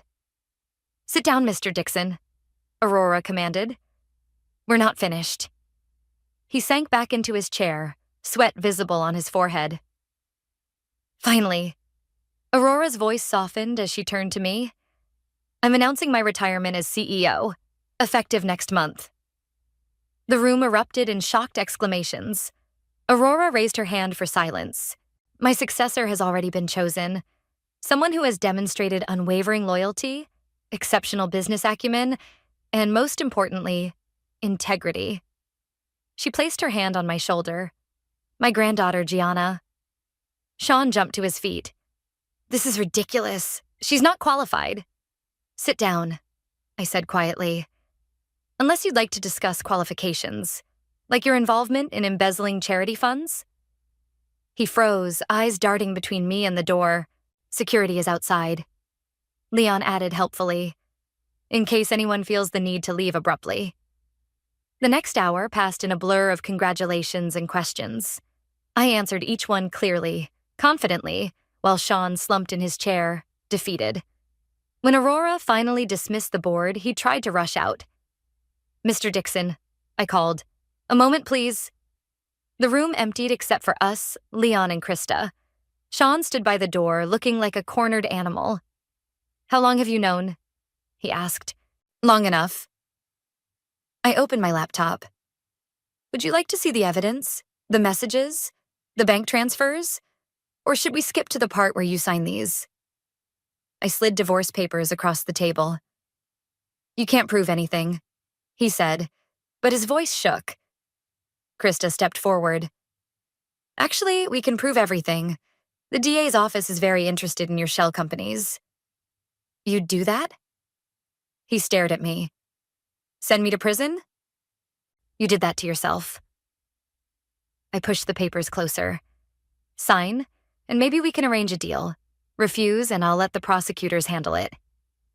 His hand trembled as he picked up the pen. "I never meant to hurt you." "Yes, you did." I watched him sign. "You and Malia thought it was funny, remember? Poor, clueless Gianna, too focused on work to see what was happening." "We were wrong," he whispered. "Yes, you were." I gathered the papers. "Security will escort you out. Don't come back." After he left, Leon squeezed my shoulder. "You okay?" "Better than okay." I looked around the boardroom. My boardroom now. I'm exactly where I need to be. My phone buzzed with a message from Malia. "This isn't over. I know things about the family, about Aurora, things that could ruin everything." I showed the message to Aurora, who laughed. "Let her try. Every family has secrets, but not every family has proof of criminal activity." "What do we do now?" Krista asked. "Now?" I sat in the CEO's chair. My chair. "Now we clean house. Every corrupt deal, every questionable transaction, everything they touched gets reviewed." "And Malia's threats?" Leon asked. "Let her make them." I thought of the white roses in Aurora's garden. Some things need to be pruned for the garden to thrive. Aurora patted my hand. I knew I chose well. That evening, as I packed up Sean's things, another message arrived. "You'll regret this. Both of you will." I smiled, thinking of tomorrow's headlines. "Ross Industries announces new CEO amid financial scandal. Let them threaten. Let them scheme." I wasn't hiding anymore. I was ready to show them exactly what happens when you underestimate the woman behind the spreadsheets. The media storm hit exactly as expected. By morning, my face was plastered across business news channels, with headlines screaming about scandal and succession. I watched from my office as reporters camped outside the building, hungry for more details. "Your 9 o'clock is here," my assistant announced through the intercom. "Send them in." Sean walked in, looking disheveled, a far cry from his usual polished appearance. "Gianna, please, we need to talk." "About what?" I kept my eyes on my laptop. "The divorce papers are signed." "About us, about everything." He sat down uninvited. "I made a mistake, a huge mistake, but we can fix this." I finally looked at him. "Fix what? Your impending fraud charges? Or the fact that you and Malia stole from children's charities?" "That was her idea," he said quickly. "She convinced me to commit crimes." I laughed. "How convenient. I'll testify against her. Tell them everything." He leaned forward. "Just help me, for old time's sake." A knock interrupted his plea. Leon entered with a stack of documents. "Sorry to interrupt," he said, not sounding sorry at all. "But we found something interesting in the overseas accounts." Sean's face went pale. "What overseas accounts?" "The ones in Singapore," I said. "Did you think we wouldn't find those too?" "You can't..." "Can't what? Report international financial fraud?" "Pretty sure I can." I stood up. "In fact, I already have." His composure cracked. "You bitch, you've ruined everything." "Security." I called calmly. 2 guards appeared instantly. As they escorted Sean out, he shouted, "Malia was right about you. You're just like your grandmother. Cold, calculating. Successful?" I finished as the doors closed. Leon whistled low. That was intense. That was necessary. I checked my phone. 3 missed calls from Malia. Any word from our other problem? She's been trying to schedule meetings with board members. No takers so far. He grinned. Apparently, no one wants to associate with someone under federal investigation. My phone buzzed again. Aurora this time. Come to the house. Bring the Singapore files. I found Aurora in her study, looking through old photographs. She held one up as I entered. A younger version of herself standing in front of the company building. They called me cold back then, too, she said. When I took over from your grandfather, said a woman couldn't handle it. Look how that turned out. She smiled. Indeed. Now show me what you found. I spread out the Singapore documents. Sean was smarter than we thought. He had backup accounts separate from Malia's scheme. And I've frozen all of them.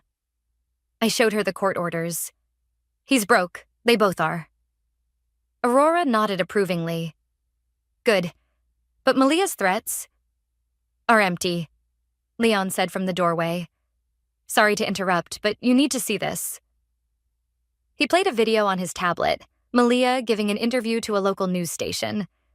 She was crying, claiming family betrayal and wrongful termination. She's desperate, I said. She's dangerous, Aurora corrected. Desperate people do desperate things. My phone chimed with a message from Krista. Emergency at the office. Board members calling for an immediate meeting. Perfect timing, Aurora said. Ready to show them what you're made of? The boardroom was chaos when we arrived. Board members argued amongst themselves while Krista tried to maintain order. Enough. My voice cut through the noise. What's the emergency? This, someone said, sliding a tablet across the table. On screen was an old article about Aurora's takeover 30 years ago. Below it, anonymous comments alleged family betrayals, secret deals, and questionable methods. Malia's handiwork? Leon whispered. I smiled. Is this the emergency? Old gossip and anonymous accusations? Your grandmother, one board member began, built this company into what it is today. I finished, and I'm about to make it even stronger. I plugged my laptop into the projector. Now, let me show you my plans for the next quarter, unless you'd rather discuss ancient history. For the next hour, I laid out strategies, innovations, and growth projections. By the end, even the most skeptical board members were nodding along. Any questions? I asked finally. Silence. Good, because we have work to do. Later, as Leon drove me home, he asked, Think that's the end of it? No, I said, reading another threatening message from Malia. But the next move is hers. And then I thought of the Singapore accounts, of Sean's desperate plea, of Malia's tearful interview. And then I finish what they started. Because sometimes the best revenge isn't served cold. It's served in quarterly reports and profit margins. And I was just getting started. Krista burst into my office without knocking, her face flushed with excitement. You need to see this. Now. She dropped a folder on my desk labeled Charity Division Restricted Access. What am I looking at? I asked, flipping it open. The smoking gun. She pointed to a series of signatures. Malia wasn't just stealing from the charities. She was selling company secrets to our competitors. I sat up straighter. Proof? Emails, meeting recordings, everything. Krista pulled out her tablet. But here's the best part. Listen to this. She played an audio file. Malia's voice filled the room. Of course I can get you those patents. My cousin's too busy playing CEO to notice what's happening in R&D. Just make sure the payment goes through the usual channel. When was this recorded? Yesterday. Krista's smile was fierce. She's still at it, even after everything. My phone buzzed. Leon. Emergency. Aurora's office. Now. We found Aurora at her desk, looking grimmer than I'd ever seen her. Leon stood nearby, holding a newspaper. "What's wrong?" I asked. Leon handed me the paper. The headline made my blood run cold. Ross Industries scandal deepens. Former CEO accused of corporate espionage. Malia's latest attack, Aurora said quietly. She's claiming I stole company secrets during my takeover 30 years ago. Says she has proof. Does she? No, Leon cut in. But she has something else. Something worse. He played a video on his laptop. Malia sat in what looked like a news studio, composed and professional. "I have evidence," she said smoothly, "that Aurora Ross orchestrated her own brother's death to gain control of the company. And now her granddaughter is following in her footsteps, destroying lives to maintain power." The room fell silent. Aurora's hands trembled slightly. "It's a lie," she whispered. "Thomas died in a car accident. We know," I said firmly, "but we need to handle this carefully." My phone rang, Sean's number. I answered on speaker. "Call off your attack dog," he demanded. "The SEC is investigating me because of your accusations." "You mean because of your crimes?" I corrected. "I'll back Malia's story," he threatened. "Tell everyone how you and Aurora planned this whole thing, how you set us up." Krista cleared her throat. "Actually, Mr. Dixon, I'd reconsider that. We have some interesting recordings of your own recent activities." She played the audio file. Sean's voice died mid-threat. "That's blackmail," he sputtered. "No," I said. "That's karma. Now, unless you want the SEC to hear about your latest scheme, I suggest you stop talking to reporters." After hanging up, I turned to Aurora. "We need to end this. Today." "How?" Leon asked. I pulled out my phone and dialed Malia's number, putting it on speaker. She answered on the first ring. "Finally ready to negotiate?" "Come to the office," I said. 1 hour. Bring your evidence." "All of it?" She sounded smug. "Every last lie. It's time we settled this." After hanging up, Krista raised an eyebrow. "You have a plan?" "Always." I turned to Aurora. "But I need your trust. Completely." She reached for my hand. "You've had that since the beginning." For the next hour, we prepared. Leon gathered security footage. Krista organized financial records. Aurora made some calls. At exactly 1 hour, my assistant announced Malia's arrival. She walked in like she owned the place, designer handbag swinging. "Ready to beg for mercy?" she asked. I gestured to the chair across from me. "Ready to tell the truth?" She sat down, pulling out a folder. "Here's my truth. Your grandmother murdered my father. You stole my position, and now you're going to prison," I finished. Her smile faltered. "What?" I pressed a button on my desk. The door opened, revealing 2 FBI agents. "Corporate espionage is a federal crime," I said as Malia's face drained of color. "So is conspiracy to commit fraud.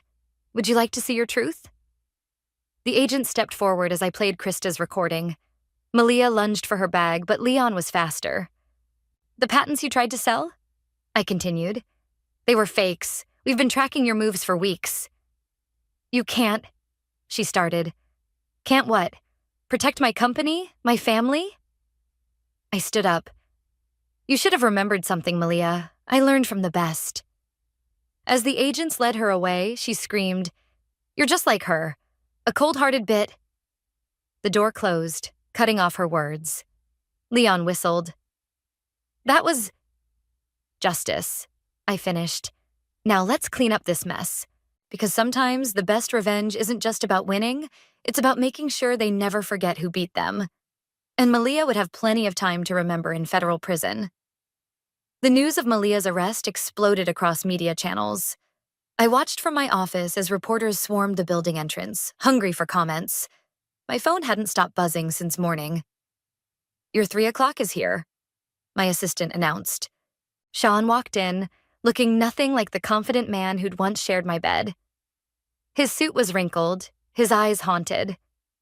"I can explain everything," he started. "Save it." I motioned to the chair. "Sit." He sat, hands fidgeting. "The FBI questioned me for hours, about Malia, about the money, about the evidence you promised to give them," I interrupted. His head snapped up.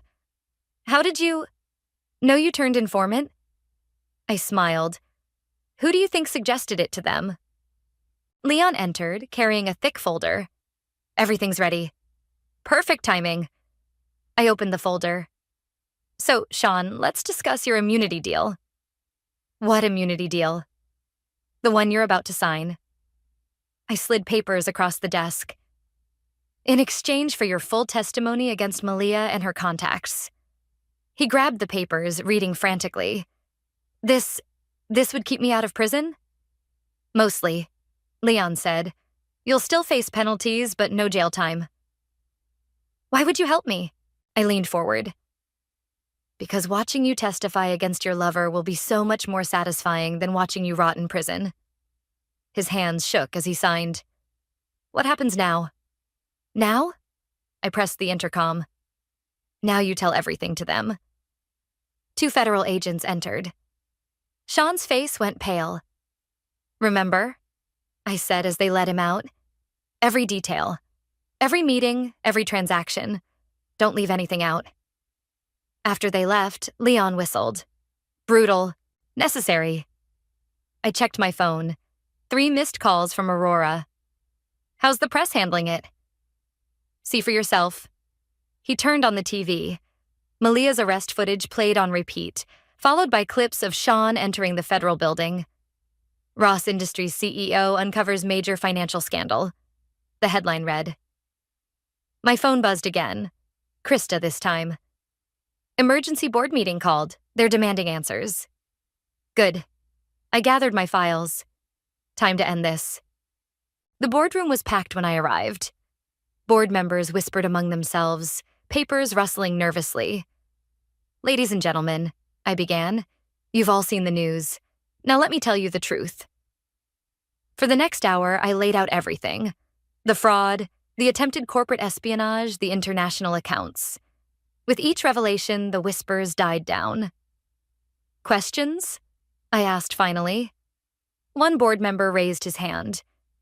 "The accusations against Aurora were lies." I projected documents onto the screen. "Here's proof of Thomas's accident. Medical reports, police statements, everything Malia claimed didn't exist." "And the company's reputation?" I smiled. "Will be stronger than ever. Nothing builds trust like exposing corruption from within." The room fell silent. Then, slowly, heads began nodding. "Well done," someone said softly. I turned. Aurora stood in the doorway, looking proud. "Meeting adjourned," I announced. As the room emptied, Aurora approached. "You handled that perfectly." "I learned from the best." "Did you?" She touched my arm. "Then you know this isn't over." My phone buzzed. A message from an unknown number. "You think you've won?" "I still have 1 card left to play. Check tomorrow's papers." "Malia's final threat," I said, showing Aurora. She laughed. "Let her try. We have something she doesn't." "What's that?" "The truth." She squeezed my hand. And each other. Later that evening, as I packed up my office, Leon brought coffee. "Heard from our friends at the FBI," he said. "Sean's singing like a bird. Named every contact, every deal." "And Malia? Still threatening to reveal family secrets." He paused. "Think she actually has any?" I thought of Aurora's strength, of the lessons she'd taught me. "Doesn't matter. We have something better." "Yeah? What's that?" "Tomorrow." I picked up my bag. "Want to watch me destroy what's left of their world?" He grinned. "Wouldn't miss it." My phone buzzed one last time. Another unknown number. "You're just like your grandmother. This isn't over." I smiled, thinking of Aurora's white roses. strong, beautiful, and absolutely lethal when underestimated. No, I whispered. It's not over. It's just beginning. Because tomorrow I would show them exactly what it means to be my grandmother's granddaughter. And they would never forget it. The morning papers landed on my desk with a satisfying thud. Malia's promised bombshell had turned into her final implosion. Instead of family secrets, the headlines screamed about her complete confession, detailing every crime, every scheme, every betrayal. Quite a read, Leon said, bringing coffee. Especially the part about Sean's testimony. Did you see page 6? I handed him the paper. Apparently, my soon-to-be ex-husband broke down crying during his deposition. My phone lit up. Aurora calling. Turn on the news, now. The TV flickered to life just in time to catch Malia being led from the courthouse in handcuffs. Her designer outfit had been replaced by prison orange, her confident smirk by desperate tears. I was protecting the family, she screamed at the cameras. Aurora's the real criminal, The reporter cut in. Ms. Townsend's allegations against former CEO Aurora Ross have been thoroughly discredited, with evidence showing her claims were fabricated to cover up her own crimes. Krista burst into the office. You need to see this email. She thrust her tablet at me. On screen was a message from Malia, sent to every board member. Final offer. $10 million to keep quiet about what really happened 30 years ago. She doesn't give up, does she? Leon muttered. No, I said, standing. But I do. I pressed the intercom. Call a press conference, 1 hour. The company atrium filled quickly, reporters, employees, board members. Aurora sat in the front row, elegant as ever. I took the podium, cameras flashing. You've all read the headlines, I began. About fraud, betrayal, and family secrets. So let me tell you a real secret. The room hushed. 30 years ago, my grandmother took control of this company not through murder or manipulation, but through dedication and brilliance. The same values she taught me. The same values that helped us uncover recent crimes. I gestured to the screens behind me, showing documentation of Malia and Sean's schemes. But this isn't about the past. It's about the future. Today, I'm announcing a complete restructuring of our charity division. Every penny stolen will be repaid. Every program strengthened, every promise kept. Applause broke out. I raised my hand for silence. And to those who thought they could destroy us with lies and threats? I smiled directly into the cameras, knowing Malia would be watching from her cell. Thank you. You taught us exactly who not to be. The room erupted in cheers. As I stepped down, Aurora embraced me. Perfect, she whispered. Absolutely perfect. My phone buzzed. A message from Sean's lawyer. Divorce papers finalized. He relinquishes all claims. Another buzz. The FBI. Ms. Townsend requests one final meeting. Going to see her? Leon asked. I deleted the message. Nothing left to say. Later that evening, I found Aurora in her garden, tending her white roses. Remember what you said about these? She asked. About them being delicate but resilient? Like me, you said. She smiled. No, like us. She cut a perfect bloom, handing it to me. Beautiful, strong, and absolutely lethal when threatened. I learned from the best. You did more than learn. She touched my cheek. You improved on every lesson. My phone buzzed one last time. A news alert.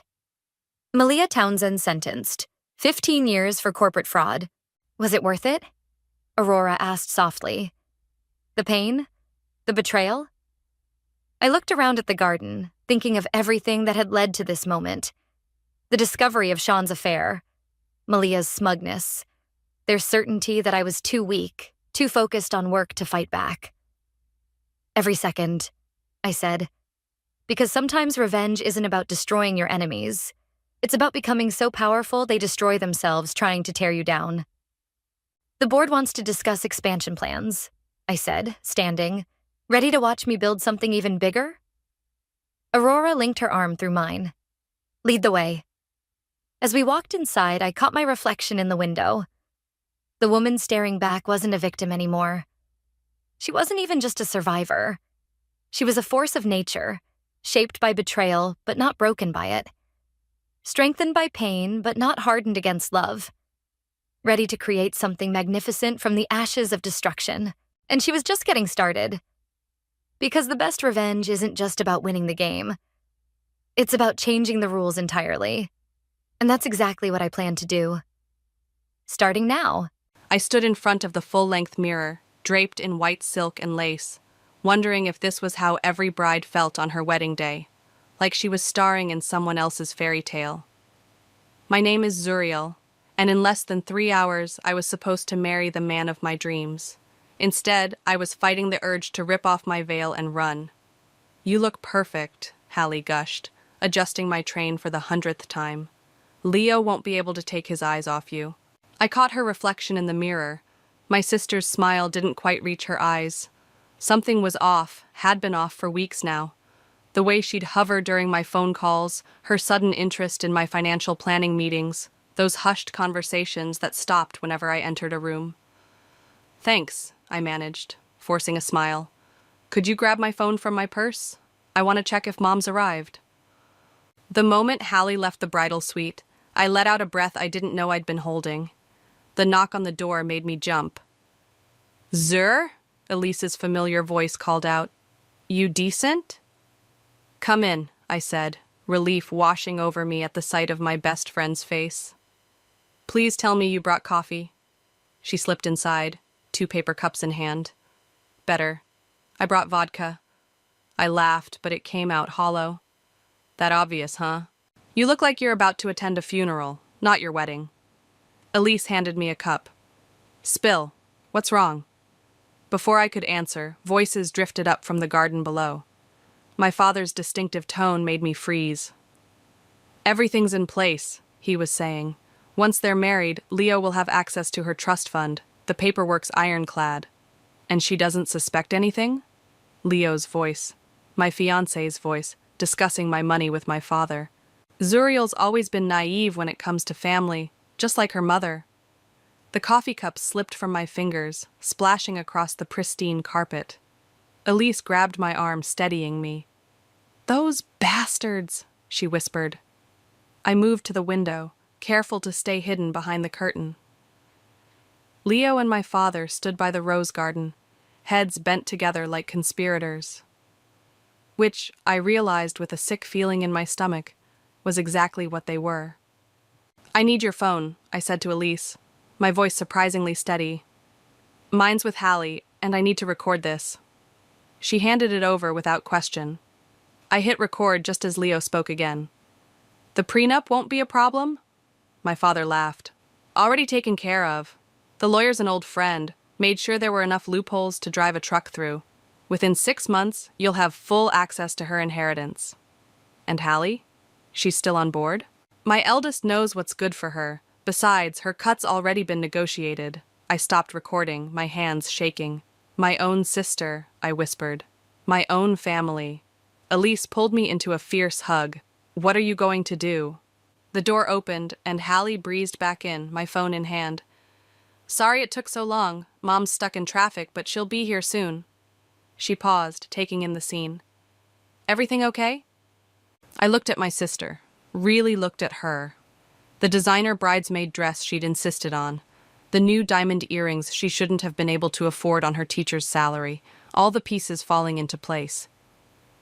"Everything's fine," I said, smoothing down my dress. "Just wedding day jitters." Hallie relaxed visibly. "Don't worry, sis. This is going to be a day no one will ever forget." For the first time since overhearing the conversation, I felt my lips curve into a genuine smile. "You're absolutely right about that." After Hallie left to check on the flowers, Elise grabbed my shoulders. "Please tell me you have a plan." I reached for my purse, pulling out a small USB drive. "Remember last month when I said I was paranoid for installing security cameras in my office? Turns out paranoia pays off." I handed her the drive. "I need you to get this to the AV team. Tell them it's a surprise wedding video." "What's on it?" "What's on?" "Every conversation my father and Leo have had in my office for the past 3 weeks.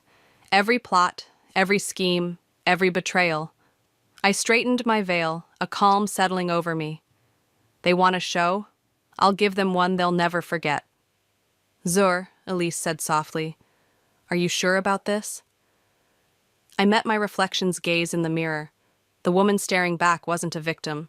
She was a force to be reckoned with. They thought they could steal my future, I said. Instead, they're about to lose everything. You need to see this, Elise whispered, pulling me into an empty conference room at the venue. 2 hours until the ceremony, and my heart was racing with equal parts rage and determination. She pulled up a video on her laptop, security footage from my father's office that I hadn't seen yet. The timestamp showed yesterday afternoon. I had to hack into his cloud storage, she explained. Your dad really should use better passwords than your mom's birthday. On screen, Hallie paced back and forth while my father sat at his desk, counting what looked like stacks of cash. What if she finds out? Hallie's voice crackled through the speakers. Zuriel's not stupid. Your sister sees what she wants to see, my father replied. Just like she sees love when she looks at Leo. Speaking of which, your advance payment. He pushed an envelope across the desk. Hallie snatched it up. This isn't what we agreed on. The rest comes after the wedding. Can't have you getting cold feet now, can we? I clicked the laptop shut, unable to watch anymore. My own sister sold me out for cash. There's more, Elise said quietly. Your mom... A knock at the door made us both jump. Hallie stuck her head in. There you are. Mom's looking for you. Something about the veil? I forced a smile. Be right there. As soon as Hallie left, I turned to Elise. I need you to do something else for me. Call Nathaniel. Your old friend from law school? Why? Because I'm about to blow up my entire family, and I need a good lawyer in my corner. 20 minutes later, I was sitting in the bridal suite while my mother fussed with my veil. Her hands trembled slightly as she pinned it in place. Mom, I said softly, is there something you want to tell me? She froze for a moment, then continued adjusting the fabric. What do you mean, sweetheart? About Leo, about the prenup, about any of it. Her hands dropped to her sides. Zuriel, please. How long have you known? She sank into a nearby chair, suddenly looking every bit her age. Your father? He said it was for the best. That Leo would take care of you, keep the money in the family. And that made it okay to conspire against your own daughter? I tried to stop it at first, she whispered. But your father, you know how he gets. I did know. I'd watched him manipulate and control everyone around him my entire life. But this time was different. My phone buzzed. A text from Nathaniel. Everything's ready. Are you sure about this? I typed back quickly. Absolutely. Zuriel, my mother pleaded. Whatever you're thinking of doing, save it, I cut her off. You had your chance to warn me, to protect me. You chose not to. A knock at the door announced Elise's return. The guests are arriving, she said, and I've got something you need to see. She handed me her tablet. On it was a bank statement. Leo's personal account. Regular deposits from my father over the past year, totaling close to $500,000. He's been getting paid to court you, Elise explained. Your father orchestrated the whole relationship. I laughed, but there was no humor in it. Of course he did, because finding my own happiness wasn't part of his master plan, was it? Another knock, and this time it was Hallie. The photographer wants some pre-ceremony shots with the family. Perfect timing, I said, standing. Let's get everyone together. One last happy family portrait. As we walked to the garden, Hallie grabbed my arm. You seem different. Is everything okay? I stopped and turned to face her. Tell me something, sis. How much was I worth to you? How much did our father have to pay you to betray me? The color drained from her face. I don't know what you're talking about. No? Should we ask Leo? Or maybe we should check that envelope in your purse. She grabbed my wrist, her nails digging in. Whatever you think you know. I know everything, I hissed, pulling free. And in about an hour, so will everyone else. You'll destroy this family. No, Hallie. You all did that yourselves. I smoothed my dress and plastered on a smile. Now, let's go take those photos. I want to remember exactly how everyone looked before it all fell apart. As we joined the rest of the family by the rose garden, I caught Elise's eye. She gave me a subtle nod. Everything was in place. My father raised his champagne glass. To my beautiful daughter and the perfect union of our families. I raised my own glass, meeting his eyes. To truth, I said, and to karma. The confusion that flashed across his face was just the beginning. The real show was about to start. After the photos, I slipped away to meet Nathaniel in the venue's library. He stood by the window, tablet in hand, looking every bit the sharp lawyer he'd become since our law school days. "Did you get everything transferred?" I asked, closing the door behind me. "As of 20 minutes ago, your entire inheritance is locked in an ironclad trust." He showed me the confirmation documents. "Your father's going to have an aneurysm when he realizes he can't touch it." "What about the prenup?" "Already handled. I filed the documentation showing it was signed under duress and with fraudulent intent. Even if Leo tries to challenge it, he doesn't stand a chance." A soft knock interrupted us. My mother entered, closing the door quickly behind her. "I thought I'd find you here," she said, wringing her hands. "Sweetheart, please. Whatever you're planning." "Sit down, Mom." I gestured to a leather armchair. "Let's talk about the offshore account Dad opened in your name." She sank into the chair, face pale. "How did you—" "The same way I know about the payments to Leo, the fake prenup, and Hallie's little side deal." I pulled up a chair across from her. "The question is, what are you going to do about it?" "Your father. He said it was just insurance, that the money would stay in the family." "No, Mom. The money was never going to stay in the family. It was going to stay with him." I leaned forward. "Did you know Leo's already picked out the house he's going to buy with my money? In the Cayman Islands, coincidentally." Her hands started shaking. "I didn't want any part of this." "But you went along with it anyway." I stood up. "You have 30 minutes to make a choice. Either stand with me when I expose everything, or go down with them." "Zuriel." 30 minutes, Mom. Choose wisely." As she hurried out, Nathaniel whistled low. That was intense. "It's about to get worse." I checked my phone. A message from Elise confirming the video setup was ready. "I need you to do one more thing for me." "Name it." "When everything goes down, get my mother out of here. No matter what she chooses, she doesn't deserve to watch her world collapse in public." He nodded. "Consider it done." I was heading back to the bridal suite when I heard voices from my father's private office. I pressed against the wall, listening. "She knows something," Hallie was saying. "She's been acting weird all morning." "Impossible," Leo replied. "Everything's been perfect. She suspects nothing."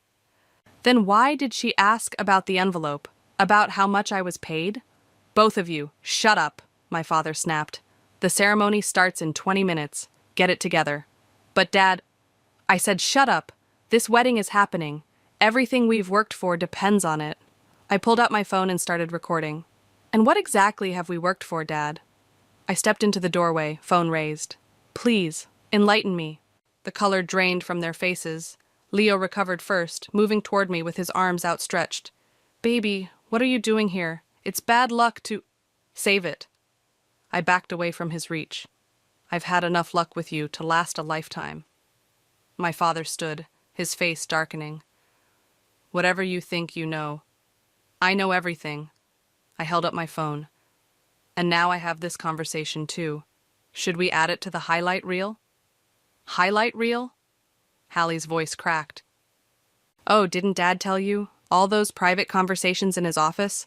Not so private after all." My father lunged for my phone, but I was already moving. "You ungrateful little—" "Careful, Dad. Wouldn't want to bruise the bride before her big moment, would you?" "Zuriel, please," Leo tried again. "We can talk about this." "Oh, we will, in front of everyone." I backed toward the door. "I hope you're all camera ready. Your performances are about to go viral." I slammed the door on their shocked faces and ran straight into Elise. "There you are." She grabbed my arm. "Everything's ready, but we have a problem. Your mom—" "Is right here." My mother's voice came from behind us. We turned to find her standing there, spine straight, eyes clear. And I'm done being a coward. "Mom?" She pulled an envelope from her purse. "Bank statements. transfer records, everything your father's been hiding for the past year. She handed it to me. I should have done this months ago. I hugged her tight, breathing in her familiar perfume. Thank you. Don't thank me yet. She pulled back, straightening my veil. Now, let's go give these bastards exactly what they deserve. As we walked toward the ceremony, I could hear the guests being seated, the soft music starting to play. In 15 minutes, I was supposed to walk down the aisle toward my happily ever after. Instead, I was about to burn it all down. And I couldn't wait to light the match. The string quartet played softly as guests filtered into their seats. I watched from a hidden alcove as Leo worked the crowd, flashing that practiced smile I'd once found so charming. Now I could see the calculation behind it. Everything's set, Elise whispered, joining me. The video will start playing the moment you give the signal. And the police? Nathaniel has them on standby. The moment we show the evidence of financial fraud, they'll move in. A movement caught my eye, my father gesturing frantically at Hallie near the altar. She nodded and hurried toward the bridal suite where I was supposed to be waiting. Showtime, I muttered, slipping back through the side door just as Hallie burst in. There you are! She was breathless, panicked. Dad wants to talk to you, before the ceremony. I bet he does. I adjusted my veil in the mirror. Tell him I'll see him at the altar, where everyone can hear what I have to say. Zuriel, please. She grabbed my arm. You don't understand what you're about to do. I yanked free. No, you don't understand what you did. How much was it worth, Hallie? How much did Dad pay you to help destroy my life? It wasn't like that. I needed the money. For what? The new car? The designer clothes? Was selling out your sister worth it? Tears welled in her eyes. You've always had everything. The inheritance, Dad's approval, the perfect life. I just wanted... Perfect life? I laughed bitterly. You mean the life where my own family conspired to steal everything from me? Where my fiancé is nothing but a paid actor? Leo loves you. Leo loves my money, and now I have proof. I pulled out my phone, showing her the bank statements. Every payment, every meeting, every lie, it's all documented. The color drained from her face. Those transfers? They could be anything. Really? Should we ask Leo about the house in the Caymans? Or maybe about his girlfriend in Miami? Her head snapped up. What girlfriend? Oh, you didn't know about that part? Interesting how Dad kept some secrets even from his accomplices. The wedding march began to play. Hallie's hands started shaking. Don't do this, she pleaded. You'll destroy everything. No, you all did that yourselves. I'm just making sure everyone knows the truth. A knock at the door. Elise poked her head in. It's time. I turned to my sister one last time. You should get out there. You won't want to miss this. The walk to the ceremony felt surreal. Through the glass doors, I could see Leo at the altar, my father beaming proudly in the front row. 200 guests waited to witness what they thought would be a fairy tale wedding. Wait! My mother's voice came from behind me. She looked elegant in her navy dress, but her eyes were steel. I'm walking you down the aisle. Mom? No. If we're doing this, we're doing it right. She took my arm. Besides, I want to see your father's face up close when it all falls apart. The doors opened. The guests stood. The music swelled. As we walked down the aisle, I caught snippets of whispered conversations. She looks beautiful. Such a perfect couple. The Garrett family must be so proud. If they only knew. Leo's smile faltered slightly as he saw my mother walking me down the aisle instead of my father. Good, let him sweat. We reached the altar. Leo extended his hand to help me up the steps. You look stunning, baby, he whispered. Save your lines for your girlfriend in Miami, I whispered back. His hand tightened painfully on mine. What did you say? Before he could recover, the officiant began, Dearly beloved, we are gathered here today. I looked out at the sea of faces. My father, suddenly uncertain. Hallie, pale and trembling. The dozens of society friends and business associates here to witness what they thought would be the social event of the season. If anyone knows any reason why these two should not be joined in holy matrimony, the officiant continued, Speak now or forever hold your peace. I raised my hand. Actually, I have something to say. A murmur rippled through the crowd. Leo's grip on my hand became crushing. Darling, he said through clenched teeth, what are you doing? I smiled, sweet as poison. I'm giving everyone exactly what they came for, a show they'll never forget. I turned to face the guests, pulling my hand free from Leo's grasp. Before we continue, there's a video I'd like everyone to watch. The massive screens on either side of the altar flickered to life. My father half rose from his seat, face contorting with rage. Zuriel, he growled, sit down. No, Dad, I think everyone should see this. I nodded to Elise at the back of the room. Roll it. The first clip played. My father and Leo in the office discussing payment schedules and asset transfers. The audio was crystal clear. Once you're married, my father's voice boomed through the speakers. We'll start moving her assets offshore. She'll never know what hit her. Gasps rippled through the crowd. Leo lunged for the microphone in my hand, but I stepped back. Careful, darling. Wouldn't want to look violent in front of all these witnesses, would you?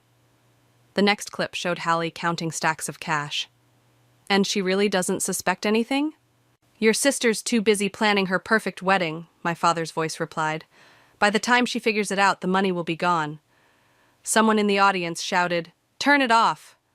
Oh, we're just getting started, I announced, my voice steady. Let's talk about Leo's girlfriend in Miami, the one he visited last week while telling me he was at a business conference. The screen showed security footage of Leo in a beachfront restaurant, kissing a woman who definitely wasn't me. That's not... I can explain... Leo stammered. Explain what? The offshore account? The fake prenup? Or maybe explain this... The next clip showed Leo and my father in the garden just hours ago, laughing about their scheme. I have to admit, Leo said on screen, it was easier than I thought. She really believed all that love at first sight bullshit. The audience erupted in shocked murmurs. I saw several people pulling out phones, recording everything. Security! My father shouted. Shut this down! The security team works for me now, I said calmly. Just like the cameras in your office worked for me. Just like everything you tried to steal from me still works for me. Hallie rushed forward. Sis, please. Don't sis me. I turned to the crowd. My own sister sold me out for $100,000 and a promise of more to come. I have the receipts for that too. The screens showed bank transfers, dated messages, every piece of evidence I'd gathered over the past months. You're making a mistake, Leo hissed, grabbing my arm. The only mistake I made was trusting any of you. I yanked free. But I fixed that too. Nathaniel? My old friend stood up from his seat. The trust fund has been secured and transferred. None of you can touch it now, ever. My father's face turned purple. You little... Choose your next words carefully, Dad. I pointed to the back of the room where 2 police officers had quietly entered. Fraud charges carry serious prison time these days. You'd send your own father to jail? He tried to sound outraged, but I heard the fear beneath it. You tried to steal everything from your own daughter. What do you think? The officers moved forward as the final video played, my father detailing the entire scheme to Leo, complete with contingency plans and money trails. Frankie Garrett, one officer called out, we need you to come with us. The chaos that erupted was almost beautiful. Guests jumping to their feet, phones recording everything. My father trying to push past the officers, Leo making a break for the side door only to be stopped by Nathaniel and 2 security guards. You've ruined everything, Hallie screamed at me. No, my mother's voice cut through the chaos. She stood tall, facing her eldest daughter. You did that yourselves, every single one of you. I watched as the officers led my father away in handcuffs, as Leo was detained for questioning, as Hallie collapsed into a chair sobbing. Ladies and gentlemen, I addressed the stunned crowd. I apologize for the deception, but not for the truth. The reception is still on. Consider it a celebration of justice instead of a wedding. Elise appeared at my side with a glass of champagne. That was incredible. It's not over yet. I took the glass. The FBI's Financial Crimes Unit will want statements from everyone, and the media's already outside. Are you ready for that? I looked around the room, at the wreckage of what was supposed to be my perfect day, at the faces showing shock, sympathy, and admiration. You know what? I am. I raised my glass. To new beginnings, and to karma. The remaining guests, the true friends, the honest ones, raised their glasses with me. As I sipped my champagne, I caught my mother's eye. She nodded once, proud and sad and relieved all at once. Sometimes, I realized, you have to burn it all down to build something real. The next few hours passed in a blur of police statements and camera flashes.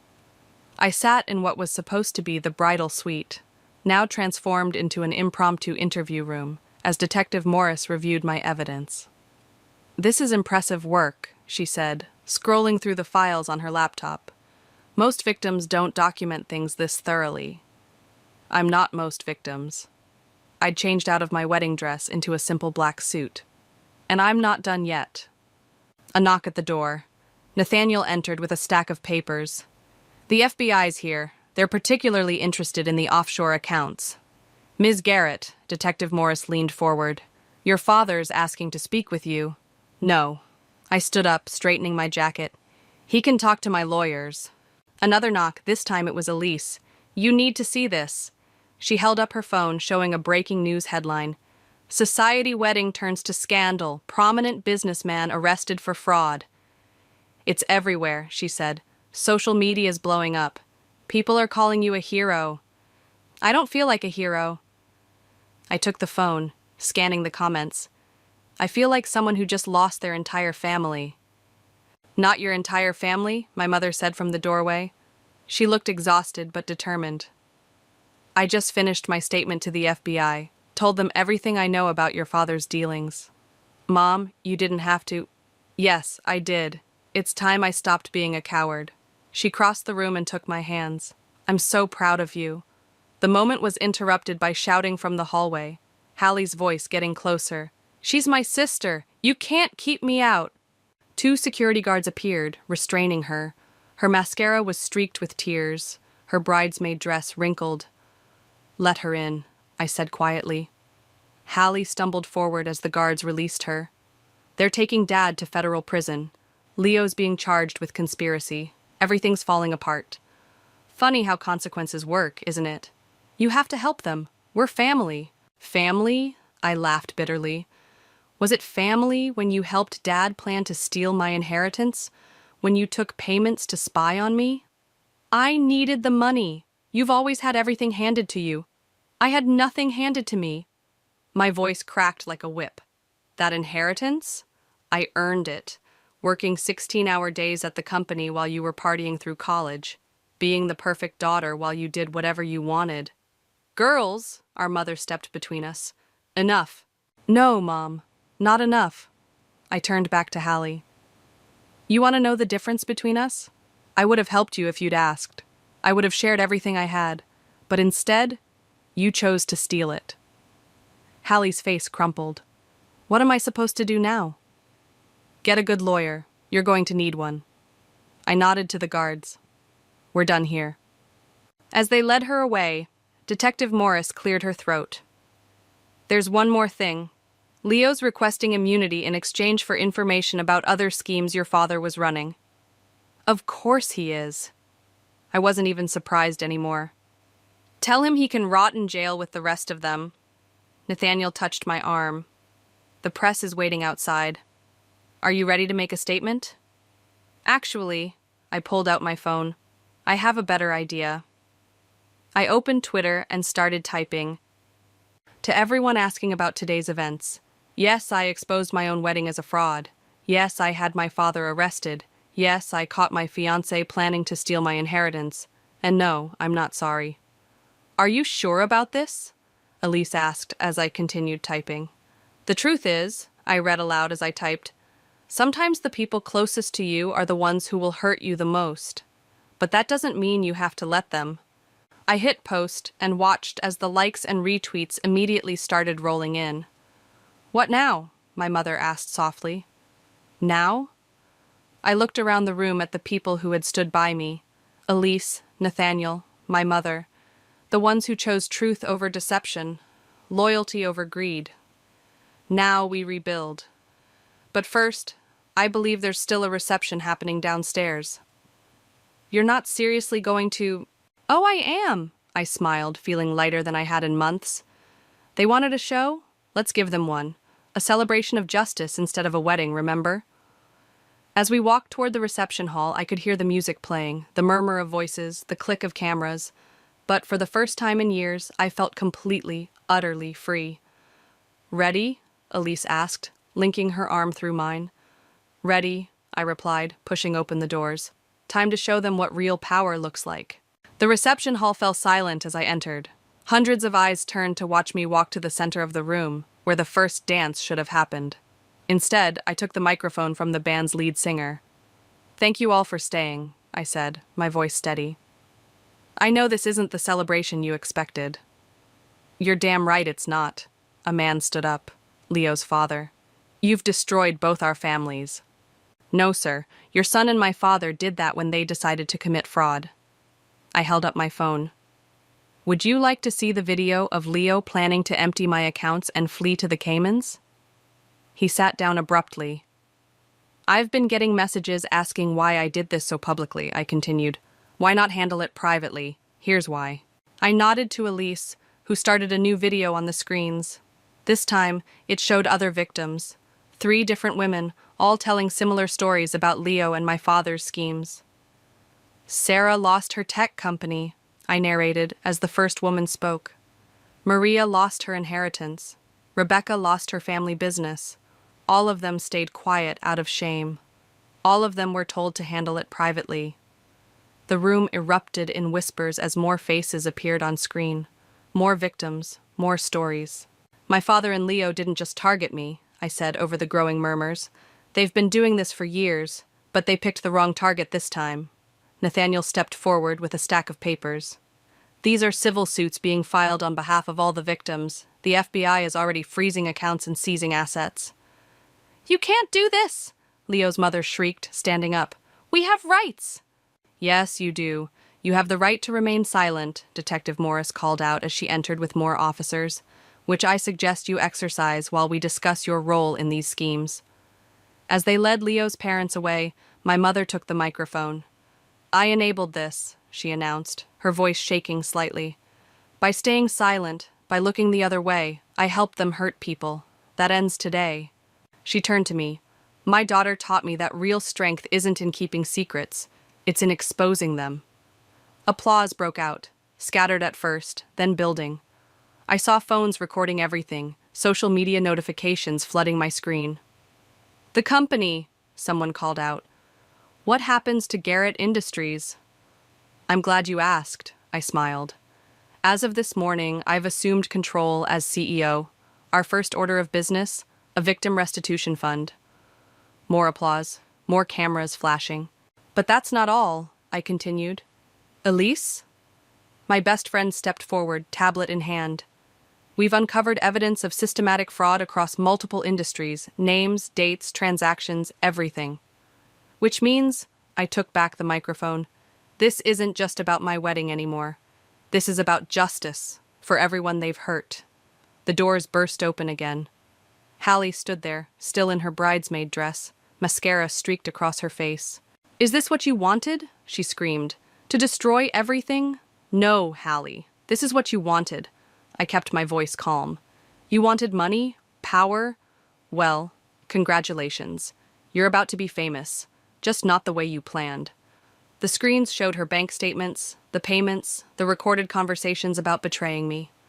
Take her statement, I nodded to Detective Morris. She might want to consider cooperating. It could help at sentencing. As they led my sister away, I turned back to the crowd. The real celebration today isn't about a wedding. It's about truth. About standing up to people who think their power makes them untouchable. I raised my champagne glass. To justice, to consequences, and to new beginnings. The room erupted in cheers. People stood, raising their glasses, phones still recording every moment. Nathaniel appeared at my side. The FBI wants to talk to you about the other cases, and the media's going crazy. Your story's trending worldwide. Good. I handed him my glass. Let them see what happens when you fight back. Zur, Elise called out, showing me her phone. Your tweet just hit 1 million retweets. People are calling you the runaway bride who fought back. I laughed. I didn't run away. I stood my ground. My mother hugged me tight. You did more than that. You showed everyone else how to stand their ground too. As the party continued around us, no longer a wedding reception but a celebration of justice, I felt a weight lift from my shoulders. The truth was finally out, and with it came not just freedom, but power. Real power. The kind they couldn't steal. The kind that comes from standing up and saying, no more. The sun was setting when I finally left the venue, casting long shadows across the courthouse steps where reporters had gathered. My mother squeezed my hand as we faced the wall of cameras. Ms. Garrett, how does it feel to take down your own family's criminal empire? Not my empire anymore, I said into the microphones. As of today, Garrett Industries is being restructured into a victim advocacy organization. Every penny they stole will be returned. What about your sister's claims that you're destroying your family legacy? Legacy? I met the reporter's eyes. My father's legacy was built on lies and theft. I'm building something better, truth and justice. And the wedding gifts? Someone called out. All being returned, Elise answered from beside me, along with a letter explaining how their generosity will help fund legal support for fraud victims. My phone buzzed, a message from Detective Morris. Leo's talking. Everything. Your father's network is crumbling. Ms. Garrett, what's next for you? Before I could answer, a commotion erupted at the bottom of the steps. Hallie pushed through the crowd, no longer in her bridesmaid dress but in plain clothes, her face stripped of makeup. I want to make a statement, she said, her voice raw. The cameras swung toward her. My mother tensed beside me, but I held up a hand. Let her speak. Hallie stepped forward, trembling but determined. My sister was right, about everything. I was jealous and greedy, and I helped hurt people. She turned to face me. I'm sorry, Zuriel. I'm so sorry. Actions speak louder than words, I replied. I know, that's why... She pulled out a folder. That's why I just gave the FBI everything. Account numbers, contacts, every scheme I knew about. And I'm ready to testify. The reporters erupted with questions. Cameras flashed. But I was watching my sister's eyes, seeing real remorse for the first time. It's a start, I said quietly. Nathaniel appeared, tablet in hand. The first restitution payments are going out. Sarah's getting her company back. Maria's inheritance is being restored. Rebecca's family business is being returned. And Leo? My mother asked. Singing like a canary, Detective Morris said, joining us. Your father's international partners are being arrested as we speak. The whole network's coming down. I felt a tap on my shoulder. Elise was grinning, holding up her phone. On the screen was a video of a young woman, tears streaming down her face. Thank you, the woman was saying. I lost everything to these men 2 years ago. Watching you fight back, you gave me hope. You gave all of us hope. More messages flooded in, victims sharing their stories, people standing up to their own abusers, women refusing to be silenced. This is bigger than us now, I told the reporters. This is about everyone who's ever been told to stay quiet, to handle things privately, to protect powerful men's reputations. What's your message to those people? A reporter called out. Stand up, speak out, document everything. I smiled. And never let anyone steal your power. Hallie stepped closer. I want to help, really help, not just with testimony. These victims, maybe I can work with them, show them they're not alone. You'll have to earn their trust, I said. And mine. I know. I'm ready to try. My mother wrapped an arm around each of us. We all are.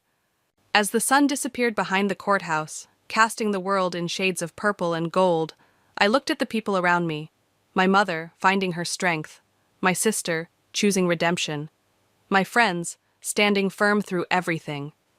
One last question, a reporter shouted. Do you regret exposing everything so publicly?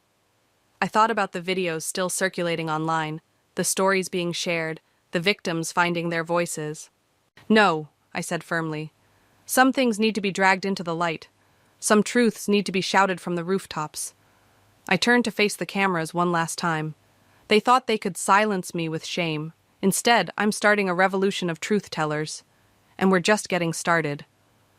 The headlines would call it the wedding that brought down an empire. The social media posts would call it justice served. The legal documents would call it the largest fraud exposure in the state's history. But standing there, watching the truth spread like wildfire through every news channel and social platform, I called it something else. I called it freedom. "Ready to go?" Elise asked, car keys in hand. I looked at my mother, strong and proud. At Hallie, humbled but trying. At the crowd of supporters and survivors gathering below. "Yes," I said, "I'm ready for whatever comes next." Because sometimes the happy ending isn't a wedding. Sometimes it's the courage to stop one. The sound of Mia's fork scraping against her plate made my teeth ache, but it wasn't the noise that bothered me. It was watching my 10-year-old cousin push her food around, untouched, while my Aunt Sonia knocked back her third glass of wine. I'm Vivian, and I've spent too many Sunday dinners like this one, watching history repeat itself in the worst possible way. "Mia, honey, aren't you hungry?" I asked, trying to keep my voice light. The girl's dark circles told stories her mother wouldn't want anyone to hear. "I'm fine," Mia mumbled, not meeting my eyes. Her shoulders hunched forward, making her already tiny frame look even smaller in her wrinkled uniform, the same one she'd worn to school 3 days ago. "She's just being difficult," Sonia interrupted, waving her hand dismissively. "All she does lately is mope around, just like her father before he left." I gripped my napkin under the table. "Maybe she's tired. It's pretty late for a school night." "Oh, please." Sonia rolled her eyes. "Don't start with the parenting advice, Vivian. Not everyone can be as perfect as you." "I'm not," I started, but my sister Lara kicked me under the table. Her warning look said it all. "Don't make a scene." The ceiling fan whirred above us, pushing around stale air in Sonia's neglected dining room. A stack of unpaid bills peeked out from under a vase of wilted flowers. The whole house felt like it was holding its breath.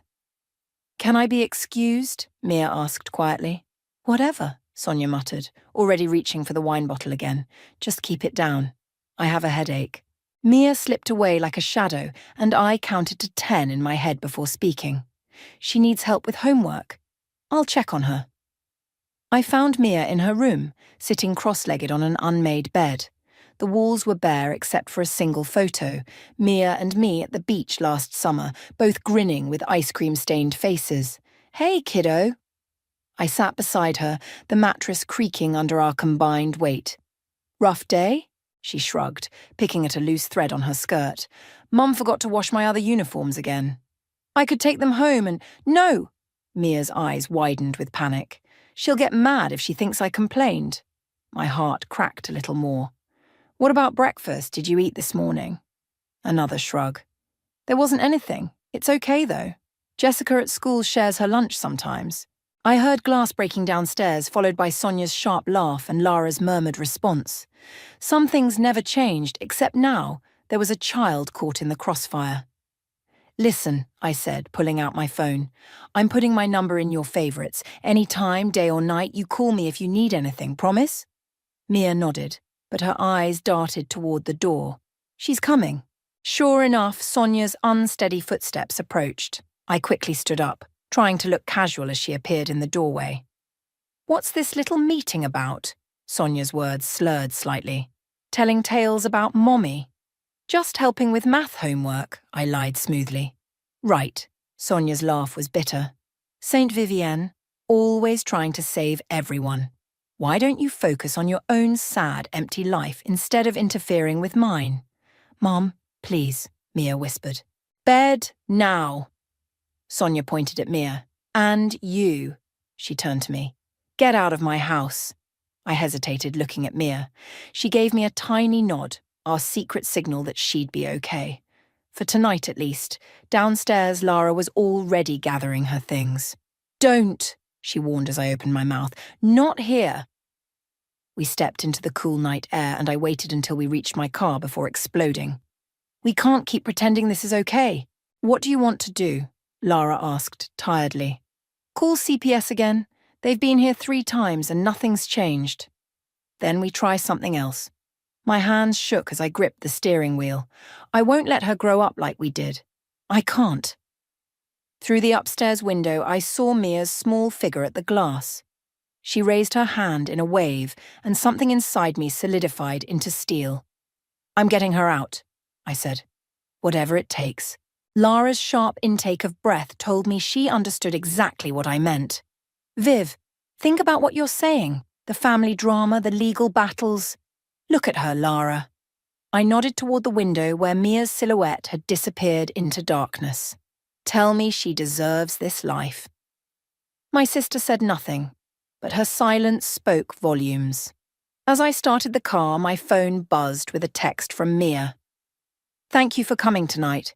3 simple words that made my decision final. Whatever storm was coming, I was ready to weather it. For Mia, I would move mountains, or tear them down completely. You're out of your mind, Lara said, pacing my kitchen the next morning. Her coffee sat untouched, growing cold. Taking Sonia to court, she'll destroy you. I pulled up my laptop, already typing custody lawyers near me, into the search bar. She can try. This isn't like when we were kids, Viv. You can't just swoop in and fix everything. Watch me. I clicked through profiles, making notes. Remember when she locked us in that closet for hours because we ruined her date night by existing? Lara's face paled. That was different. Was it? I spun my laptop around, showing her a photo from my phone. Look at this. I took it last week when I picked Mia up from school. Same uniform 3 days straight. No lunch. Teacher's note about falling asleep in class. Maybe she's just going through a phase. The sharp ring of my phone cut her off. Mia's name flashed on the screen. Vivian. Her voice was barely a whisper. Are you awake? I checked the time, 6:45 a.m. What's wrong, sweetie? Mom didn't come home last night. A pause, then. I'm hungry. Lara watched my face darken as I grabbed my keys. I'll be there in 10 minutes. Is the spare key still under the pot? Yes. But, Mia's voice cracked, what if she comes back while you're here? Then we'll deal with it. Lock your door until I get there. I ended the call and turned to Lara. Still think it's just a phase? She grabbed her purse. I'm coming with you. The drive to Sonia's house was tense. When we pulled up, I noticed empty wine bottles scattered across the front porch. The morning paper lay untouched in the dewy grass. Mia opened the door before we reached it, still in her pajamas. Her hair was a tangled mess, her eyes red-rimmed. When did she leave? I asked, following her into the kitchen. After you guys. She said she was meeting friends. Mia climbed onto a counter stool while I rummaged through nearly empty cabinets. I fell asleep waiting. Lara started cleaning dishes in the sink. Did she call? Mia shook her head. Her phone goes straight to voicemail. I finally found some eggs and bread that hadn't expired. How about French toast? For the first time that morning, Mia smiled. With cinnamon? Extra cinnamon, I promised, heating up the pan. And while it cooks, maybe you can help me understand something. What? How often does this happen? Your mum going out all night? Mia's smile faded. She picked at a loose thread on her sleeve, a nervous habit I recognized from my own childhood. Sometimes, she mumbled. More since Dad left. Lara stopped washing dishes, her back stiffening. I kept my voice gentle. And what do you do when she's gone? Wait, try to sleep. Mia's eyes filled with tears. Sometimes I pretend I'm at your house instead. The front door slammed open before I could respond. Sonia stumbled in, mascara smeared under her eyes, still wearing last night's clothes. What the hell is this? She slurred, gripping the doorframe. Breaking into my house? Mia called us, I said, stepping between them. She was alone all night. Mind your own business. Sonia lurched forward. Mia, go to your room. She hasn't eaten yet, I argued. I said go to your room. Mia slipped off the stool, shooting me a desperate look before disappearing upstairs. Get out, Sonia hissed. Both of you. Or what? I stepped closer. You'll call the cops? Tell them how you left your 10-year-old daughter alone all night while you got drunk? You bitter, jealous bitch. Sonia laughed harshly.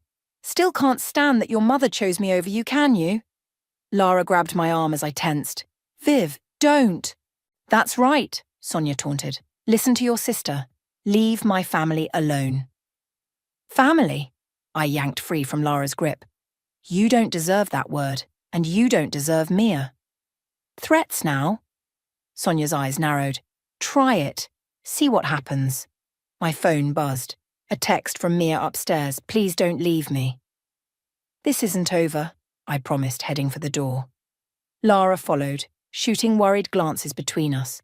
Outside, the morning sun felt too bright, too cheerful for what had just happened. I could hear Sonia throwing something inside, her muffled curses carrying through the walls. Now do you understand? I asked Lara. I'm calling Nadine today. Your lawyer friend? Lara bit her lip. Viv, this could get ugly. It's already ugly. I started the car, my hands steady despite the rage burning in my chest. The difference is, now I'm going to do something about it. As we pulled away, I saw Mia watching from her window again. This time, when she waved, I made a silent promise. Hold on, kiddo. Help is coming. Nadine's office smelled like coffee and determination. She studied the photos I'd spread across her desk, Mia's unwashed uniforms, the empty kitchen cabinets. Sonia passed out on the couch while Mia did homework alone. You've been documenting everything? Nadine asked, shuffling through the evidence. For months. I pulled out my phone. I have videos too, and texts from Mia. Smart. Nadine leaned back in her chair. But custody cases are messy, Viv, especially when you're going against a biological parent. I know the odds. I met her eyes. I also know you've won cases with less. She smiled slightly. True, but... A knock interrupted us. Nadine's assistant poked her head in. Sorry, but there's someone here insisting on seeing Ms. Garcia. Says he's a neighbour. My heart dropped. Tall guy, dark hair. That's him. Reed, I sighed. He lives next door. His daughter plays with Mia sometimes. Nadine raised an eyebrow. Want me to send him away? No, let him in. I'd been avoiding him since Sunday's disaster. Might as well face the music. Reed entered, looking apologetic. Sorry to interrupt, I've been trying to reach you. I know. I gestured to the chair beside me.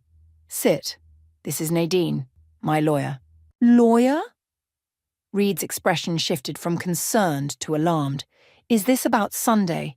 Because I heard the shouting and I was worried. You heard. My face burned. Half the neighbourhood did. He ran a hand through his hair.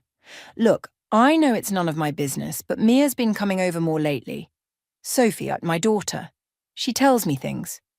Nadine leaned forward. What kind of things? That Mia's often hungry, sometimes scared.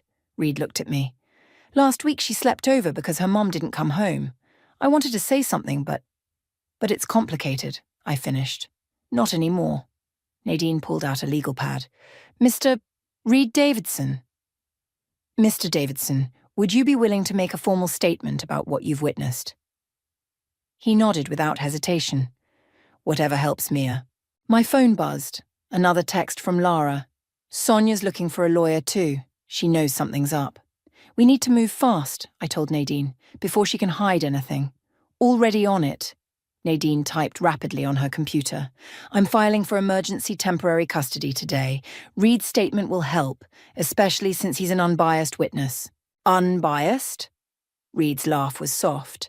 Hardly. I've seen how Vivienne is with Mia. How she drops everything to help, brings groceries, checks homework. He turned to me. You're more of a mother to that girl than Sonia ever was.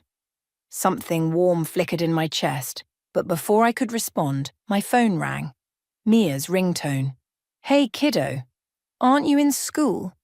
I'm in the nurse's office. Her voice trembled. Mum forgot to pack lunch again, and I got dizzy in PE. I was already standing, gathering my things. I'll be right there. No. Mia's whisper turned urgent. Mum said if I called you again, she'd send me to live with Dad in Oregon. The room went silent. Reed's face darkened. Nadine started writing furiously. Mia! I kept my voice steady. Your dad left the country 3 years ago. He's in Australia, remember? A pause. But she said, she lied, sweetie. Stay in the nurse's office. I'm coming. I ended the call, hands shaking with rage. There's your evidence, Nadine. She's using threats now. This is good, Nadine said, still writing. Well, not good, but useful. Reed, can you sign this statement now? We'll file everything this afternoon. He grabbed a pen. Whatever you need. I'll drive you to the school, Reed offered as we left Nadine's office. You're in no state to drive. He was right. My hands wouldn't stop trembling. In his car, Reed glanced at me. You know, Sophie asks about Mia every day. Wants her to live with us instead. Us? Well, near us. In your house. He smiled slightly. The girls have it all planned out. Sleepovers every weekend. Matching room decorations. Despite everything, I laughed. They're getting ahead of themselves. Maybe. Reed stopped at a red light. Or maybe they see what's right more clearly than we do. The school came into view and my humour faded. This is going to get worse before it gets better, isn't it? Probably. Reed parked the car. But you're not in it alone anymore.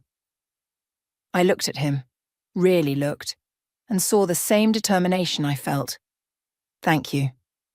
Don't thank me yet. He nodded toward the school entrance where Sonia's car had just pulled up. The storm's about to hit. I took a deep breath and opened the door, then let it come. The courthouse hallway buzzed with tension.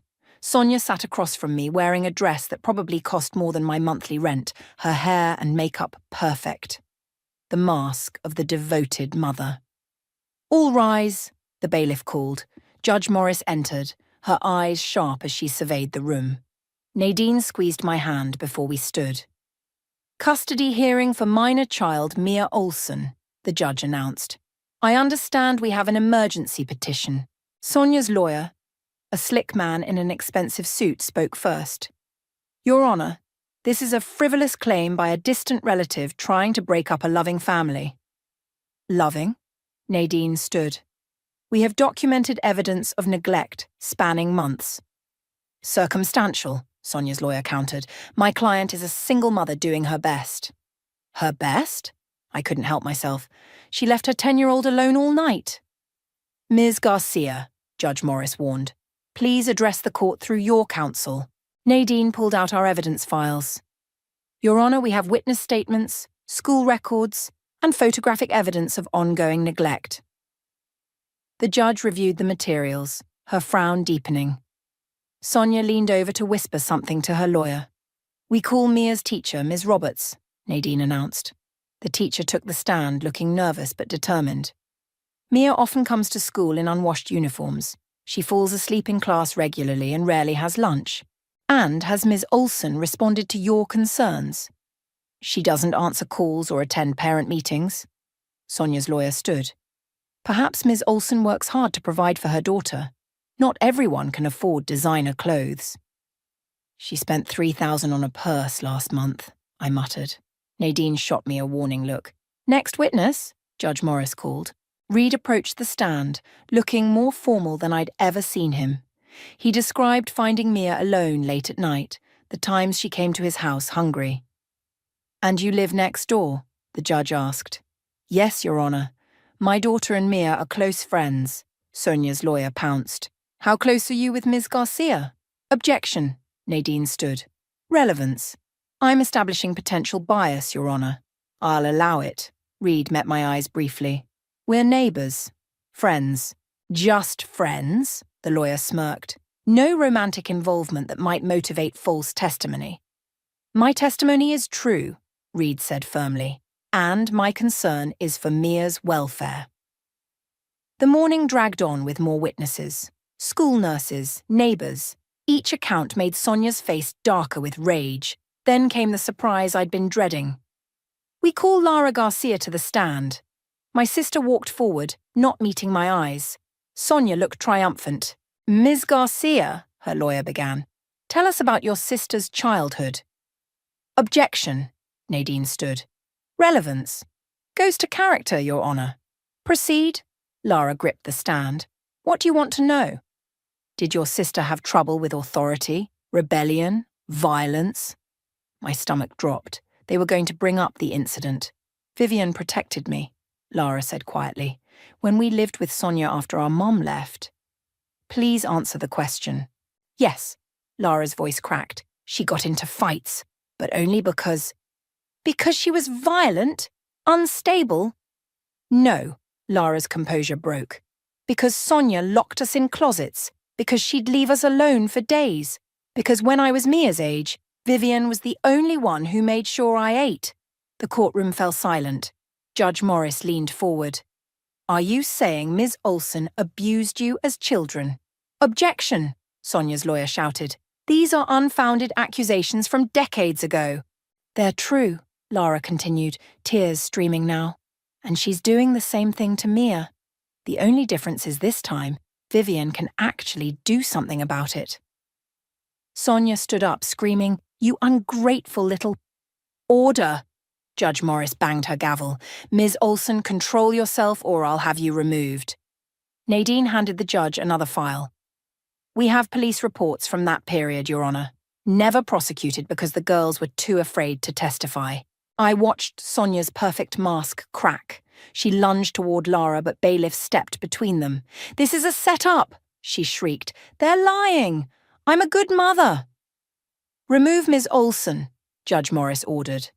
As they led Sonia out, she turned to me. Court will recess for 1 hour while I review these new materials. In the hallway, Lara collapsed into my arms. I'm sorry, she sobbed. I couldn't let her win again. Don't be sorry. I held her tight, feeling 16 again, protecting my little sister. You did good. Reed appeared with water bottles and tissues. You okay?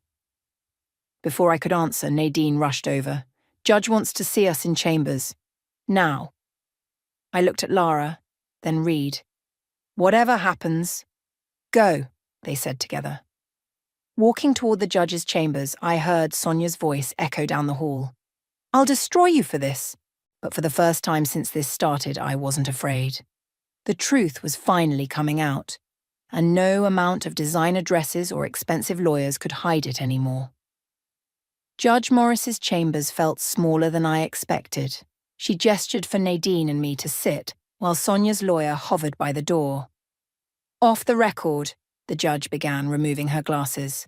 Ms. Garcia, are you prepared for what temporary custody would mean? Absolutely. It's not just about providing a home. She leaned forward.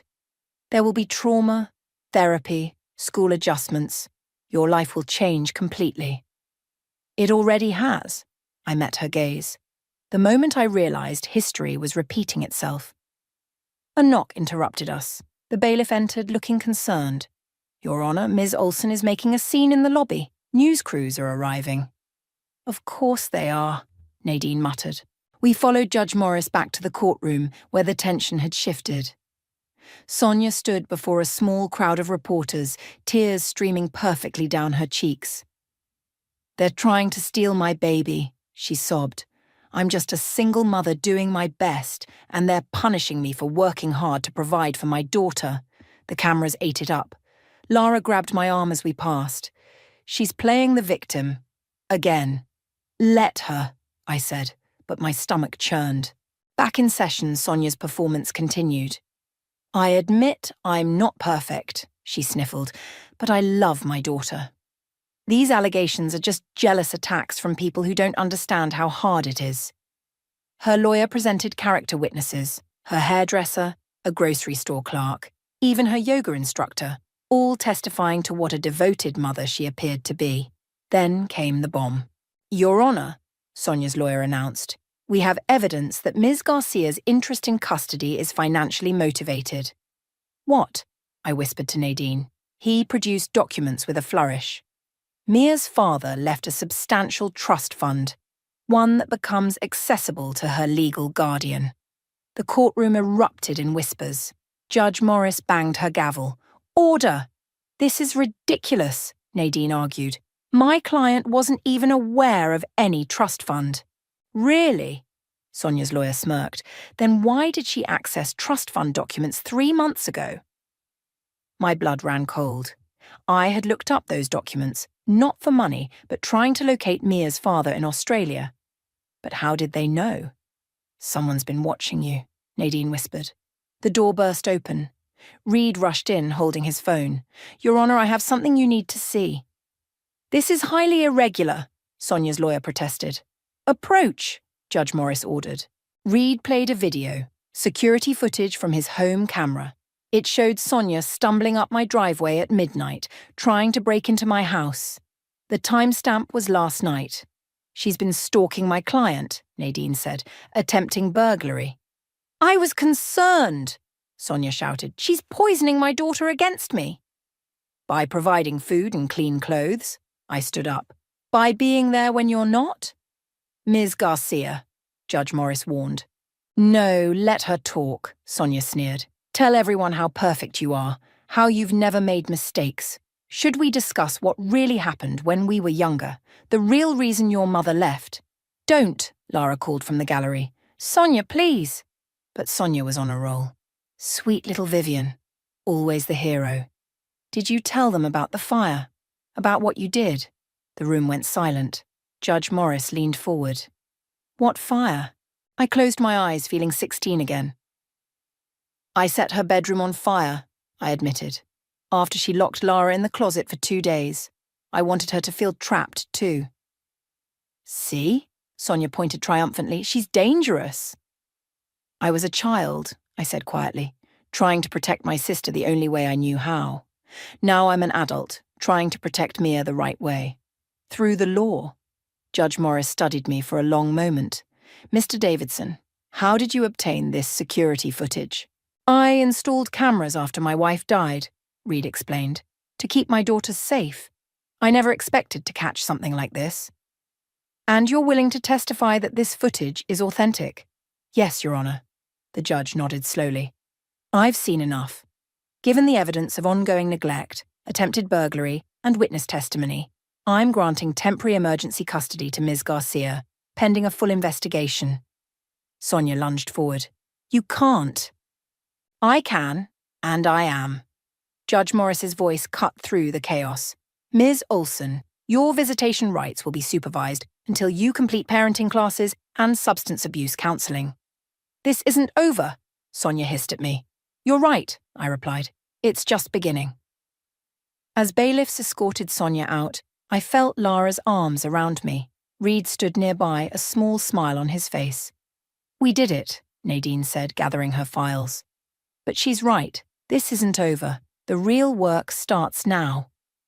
I nodded, watching Sonia's retreating figure. The truth about the fire was out, but somehow I felt lighter. Sometimes the past needs to burn for the future to grow from the ashes. Let's go get Mia, I said. She's waited long enough for someone to choose her first. Picking Mia up from school felt different this time. She stood on the steps, clutching her backpack, eyes wide as I approached with the court paperwork in hand. Is it real? She whispered. The principal said I'm coming home with you? It's real. I knelt to her level. But only if that's what you want. She threw herself into my arms, her small body shaking. Other parents stared, but I didn't care. What about my stuff? She asked against my shoulder. We'll get it tomorrow. Right now, let's go home. The word felt strange, hopeful and terrifying all at once. As we walked to the car, Reed and Sophie waited by their vehicle. Surprise! Sophie bounced on her toes. Dad said we could have a sleepover to celebrate. Mia looked up at me, uncertain. Can we? Of course. I smiled at Reed. But first, we need to get some essentials. The trip to Target felt like a dream. Mia clutched the shopping cart as we filled it with necessities. New pajamas, toiletries, school supplies. Sophie helped her pick out bright bedding covered in stars. Look, Mia held up a purple toothbrush. It matches your bathroom. My throat tightened. She'd been planning this, hoping for it. Reed appeared with pizza rolls and ice cream. Every new home needs junk food. And this. Sophie added a string of fairy lights to the cart. For when it feels scary at night, Mia's smile faltered. What if Mom comes? She can't, I assured her. The judge made sure of that. But, hey, Reed interrupted gently. Remember those cameras at my house? They watch your new home too. You're safe. At the checkout, Mia stared at the total. That's so much money. Don't worry about that. I swiped my card. You're worth every penny. Back home, our home now, Sophie helped Mia set up her room while Reed and I made dinner. The kitchen felt alive with voices and laughter. This is nice, Reed said quietly, chopping vegetables. Seeing them both so happy. It is. I paused, listening to the girls giggle upstairs. Thank you for the security footage. It made a difference. I installed those cameras after Maria died, he admitted. Kept seeing threats everywhere. Turns out I wasn't paranoid enough. Before I could respond, my phone buzzed. Lara's text made my blood freeze. Sonia's doing interviews. Turn on the news. Reed grabbed the remote. There she was, perfectly posed on the local news, playing the victim. They've torn my family apart, she sobbed. My own niece, who I practically raised, stealing my daughter. That's not true, Mia appeared in the doorway, trembling. She didn't raise anybody. I quickly turned off the TV. Hey, it's okay. She can't hurt us with lies. But people will believe her. Some might, Reed said, pulling out his phone, but not for long. Sophie, bring your tablet down here. The girls gathered around as Reed pulled up social media. Neighbours were already commenting on Sonia's interview, sharing their own stories. Remember when she left Mia at the bus stop for 3 hours? How about the time she showed up drunk to the school play? I've been giving Mia lunch money all semester. See? Sophie nudged Mia. Everyone knows the truth. My phone buzzed again. Nadine this time. Sonia's interviews might actually help us. She's contradicting her court testimony. Keep recording everything. The evening settled into a gentle rhythm. We made pizza, built a blanket fort in the living room, and watched movies until both girls fell asleep. I should get Sophie home, Reed whispered, but made no move to leave. Stay, I found myself saying. There's room in the fort, he smiled, trying to create more evidence for Sonia's cameras. Let her watch. I looked at Mia, peaceful in sleep. Let her see what a real family looks like. A noise outside made us both tense. Reed checked his phone. The security app showed Sonia's car driving past, slow and menacing. Third time tonight, he muttered. She's trying to scare us. Is it working? I watched Mia snuggle closer to Sophie, their hands clasped even in sleep. No, not anymore. Reed's hand found mine in the dim light. Good, because tomorrow's another battle. What do you mean? School called. Sonia's trying to get Mia transferred out of district. I squeezed his hand. She won't win. No, he agreed. She won't. Outside, Sonia's car passed again, headlights sweeping across the windows. But inside our blanket fort, wrapped in new star-covered blankets, and the warmth of friendship becoming something more, we were untouchable. The war wasn't over, but tonight we had peace. Tonight, we had home. The final custody hearing arrived too quickly and not soon enough. 3 months of supervised visits, therapy sessions, and Sonia's escalating behaviour had led to this moment. All rise, the bailiff called.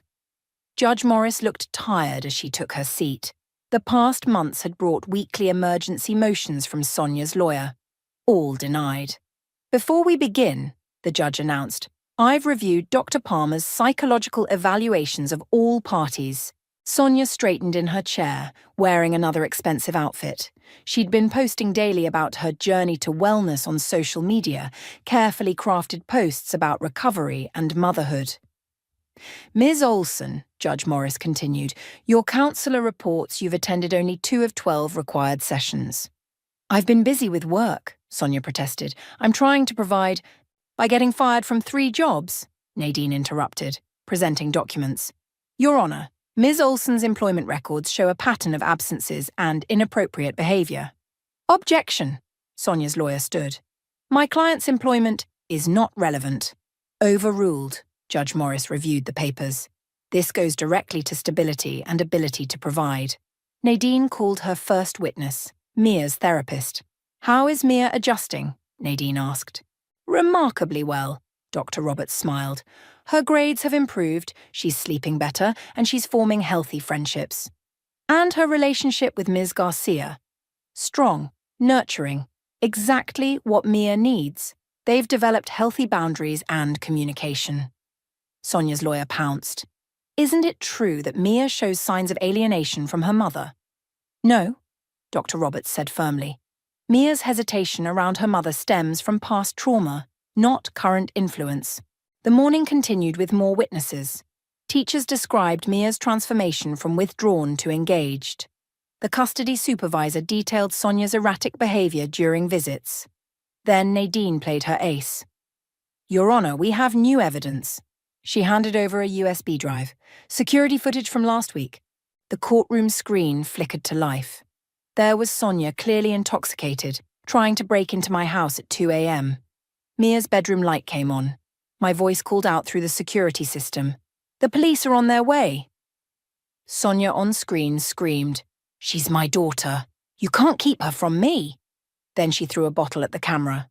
The current Sonia jumped up. "That's edited. She's framing me." "Sit down," Judge Morris ordered. "Officer Brady, please approach."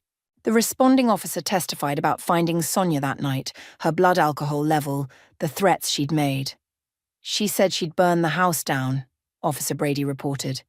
"With everyone inside." The room went silent. I felt Reed's hand on my shoulder from the row behind me. "Your Honor," Nadine said quietly, "given Ms. Olson's history with fire-related threats—" "That was different," Sonia shrieked. "Vivian's the one who set fires. Tell them about the closet, about what really happened that night." Judge Morris leaned forward. "Ms. Olson, are you admitting to locking children in closets?" Sonia's lawyer looked ready to faint. "They deserved it." Sonia was losing control. "Just like Mia deserves, like she needs discipline. You're all turning her against me." "Remove Ms. Olson," Judge Morris ordered. As bailiffs approached, Sonia grabbed her water glass and threw it, not at me, but at Mia, who sat with her therapist in the back. Reed moved faster than I thought possible, shielding Mia as glass shattered. The room erupted in chaos. "Order!" Judge Morris's gavel cracked like thunder. "Ms. Olson, you are held in contempt. Officer Brady, take her into custody." As they dragged Sonia out, she screamed, "You'll never be her mother, never!"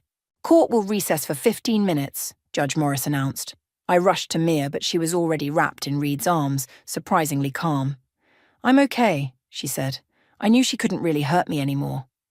"How?" I asked, checking her for cuts despite her protests. Mia looked at Reed, then me. "Because now I have real parents." The words hit like a tidal wave. Reed's eyes met mine, full of something we hadn't dared name yet. When court resumed, Sonia was absent, but her lawyer remained, looking defeated. Judge Morris didn't waste time. Given the evidence presented, including today's disturbing display, I'm awarding full permanent custody to Ms. Garcia, with no visitation rights for Ms. Olson until completion of extensive psychiatric treatment. The words took a moment to sink in. Full custody. Permanent. Furthermore, the judge continued, I'm granting Ms. Garcia's petition to begin adoption proceedings. Mia launched herself into my arms. Behind us, Reed and Sophie cheered. Even Nadine wiped away tears. "It's real," Mia whispered, "just like that first day at school. Forever." "Forever," I promised, holding her close. No more looking back. Through the courthouse windows, I saw Sonia being led to a police car. She'd chosen her path long ago. Now we were choosing ours, together. The adoption paperwork sat on my kitchen table, waiting for the final signatures. Mia traced her fingers over the words "petition for adoption," while Sophie bounced excitedly beside her. "After this, you'll really be cousins," Reed said, setting down hot chocolate for both girls. "We already are," Sophie declared. "The paper just makes it official." Lara arrived with a cake, the words "Welcome home forever," written in purple icing. "Ready for the big moment?" "Almost." Mia bit her lip. "Can I ask something first?" "Anything," I said. "What if—" She took a deep breath. "What if Mom gets better, really better?" The room went quiet. Through the window, I could see our reflection, all of us gathered around the table, a scene so different from those Sunday dinners at Sonia's. "Then that would be good," I said carefully. "But it wouldn't change this. You're my daughter now, by choice and by love." "And mine," Reed added softly. We all turned to look at him. He cleared his throat, pulling something from his pocket. Actually, I was going to wait, but maybe this is the perfect time. He placed a small box next to the adoption papers. "If you both want it." My hands shook as I opened it. 2 rings, one sized for an adult, one for a child. "Dad," Sophie squealed, "you did it. You knew." I asked her. We both did, Mia admitted. We helped pick them out. Reed knelt beside our chairs. I know it's fast, but when you know, you know. We could be a real family, all of us. We already are, Mia echoed Sophie's words. The papers just make it official. Lara wiped tears away, fumbling for her phone. Mom needs to see this. Mom! I turned surprised. You're talking to her? She called last week, said watching Sonia made her realize some things. Lara shrugged. People can change if they want to badly enough. The doorbell rang. Nadine stood outside with the court clerk, looking professional but failing to hide her smile. Ready to make this legal? She asked. We gathered around the table, not just for signatures, but for a beginning. Mia signed first, her new name careful and proud. I signed next, then Reed and Sophie added their witnesses' signatures. Now the rings? Sophie asked impatiently. Now the rings, Reed agreed. He slipped the smaller one onto Mia's finger, then held the other out to me. What do you say? Ready to be a family on paper too? Yes, I whispered. All of it. Yes. The clerk stamped the final papers while Lara cut the cake.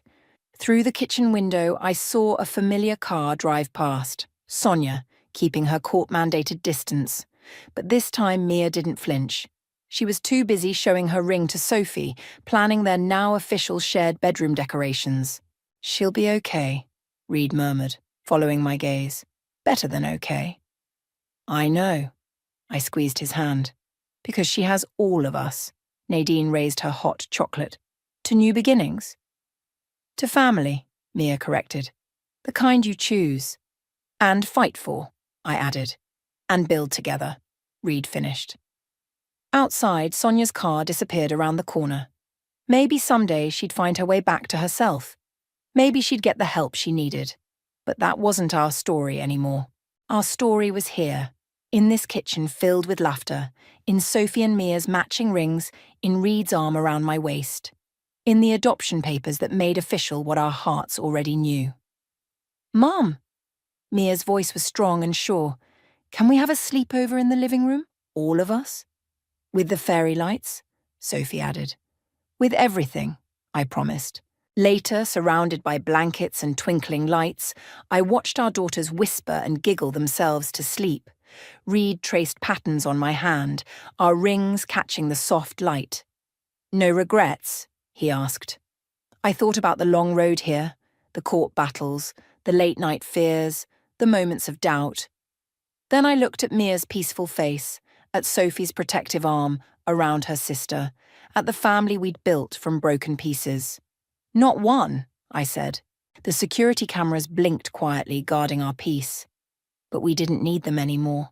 Our strength wasn't in locks or laws or distance. It was in these moments, these choices, these bonds we'd forged in fire and love. Mia stirred slightly. Love you, Mom, she mumbled. Love you too, sweetie, I whispered. Forever. Forever, Reed echoed, pulling us closer. Outside, the world kept turning, but in our blanket fort, under fairy lights and promises, we were already home.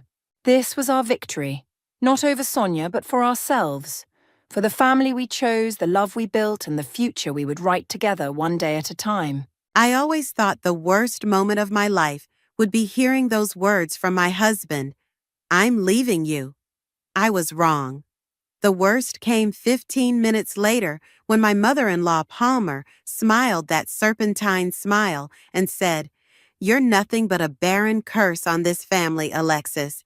You always have been. My name is Alexis, and until yesterday, I thought I had a perfect life. A loving husband of 8 years, a successful career as a marketing executive, and what I believed was a supportive extended family. How quickly things can unravel."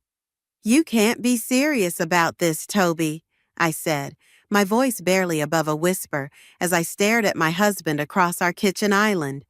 The granite countertop between us might as well have been an ocean. "Adeline's pregnant," he replied, not meeting my eyes. "My parents are right. We've tried for years, Alexis. Maybe this is a sign." I gripped the counter to steady myself. "A sign? Your assistant gets pregnant after your drunk mistake at the office Christmas party, and that's a sign? Palmer stepped forward, her designer heels clicking against our hardwood floors. Don't you dare make my son sound irresponsible. This is God's plan. Adeline can give him what you couldn't. Palmer, please. Neil, my father-in-law, touched her arm, but she shrugged him off. No, Neil. Someone needs to say it. 8 years of trying, 8 years of disappointment. Do you know what people say about our family? That the done line will end because Toby married a... Enough! I slammed my hand on the counter, making them all jump. I've endured your subtle jabs for years, Palmer. The pointed questions about when we'd have children, the pamphlets for fertility clinics mysteriously appearing in my mail. But this is low, even for you. Toby finally looked up, his face twisted with what looked like guilt. Alexis, please understand. Adeline needs me. The baby needs its father, Palmer interrupted, and our family needs an heir. It's really quite simple. I laughed, a hollow sound that surprised even me. Simple? You want simple, Palmer? How about this? Your precious son got his 28-year-old assistant pregnant while married to me. But somehow I'm the villain in this story? You're making this harder than it needs to be, Toby said, running his fingers through his hair, a nervous habit I once found endearing. The lawyers have already drawn up the papers. We can do this amicably. Lawyers? How long have you been planning this? The silence that followed was deafening. How long, Toby? 3 months, he mumbled. My world tilted on its axis. 3 months. While I was planning our anniversary trip to Greece, they were planning my exit from the family. I found something interesting the other day, I said, my voice eerily calm as I reached for my phone. I was looking through old photos and came across this. I pulled up the image and slid my phone across the counter. Palmer's face went white. What is it? Toby asked, reaching for the phone. Ask your mother about the fertility clinic appointment she canceled on my behalf 3 years ago. The one where we were supposed to start IVF treatments. I turned to Palmer. You forged my signature on the cancellation forms. I have proof. The kitchen fell silent. Neil's eyes widened as he turned to his wife. Palmer, what is she talking about? I was protecting our family, Palmer stammered. Those treatments are unnatural. I couldn't let... Get out. My voice was steel. All of you get out of my house. It's our house, Toby protested weakly. The deed is in my name, I finished. A wedding gift from my parents, remember? You have until tomorrow to collect your things. After that, I'm changing the locks. Palmer opened her mouth to argue, but Neil grabbed her arm. We're leaving. Come on, Toby. As they filed out, I called after them. Palmer, remember what you said about me being a curse? Let's see who's really cursed in the end. The door closed behind them, and I slid to the floor, my legs finally giving out. My phone buzzed. A text from my friend Serenity. Just heard what happened. I'm coming over. Don't you dare face this alone. Through my tears, I smiled. They thought they were ending my story, but they had no idea. This was just the beginning. I may have lost my husband and my in-laws, but I was about to find something far more valuable, my power. You're not going to believe who just walked into my cafe, Serenity said, sliding into the booth across from me. 2 weeks had passed since my world imploded, and I'd retreated to my hometown, seeking refuge in familiar places. Please don't say Toby, I muttered into my coffee cup. Better, your father-in-law. Well, ex-father-in-law now. Neil looked absolutely wrecked. I straightened in my seat. What did he want? To talk to you, actually. Serenity reached across the table and squeezed my hand. He left his card, said he needs to tell you something important. I'm not interested in anything the Dunns have to say. I pulled my hand away, but Serenity slid the business card across the table anyway. He mentioned Palmer's been admitted to the hospital. Severe anxiety attacks, apparently. Karma works fast these days, I said, but the words felt hollow. Despite everything, I couldn't find joy in anyone's suffering, even Palmer's. That's not all, Serenity continued, her eyes sparkling with that look she got when she had an idea. Remember that wellness retreat we talked about starting back in college?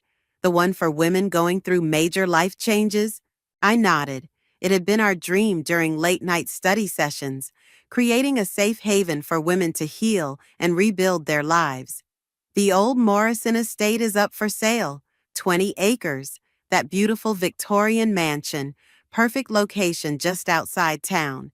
And get this, they're practically giving it away because it needs renovation.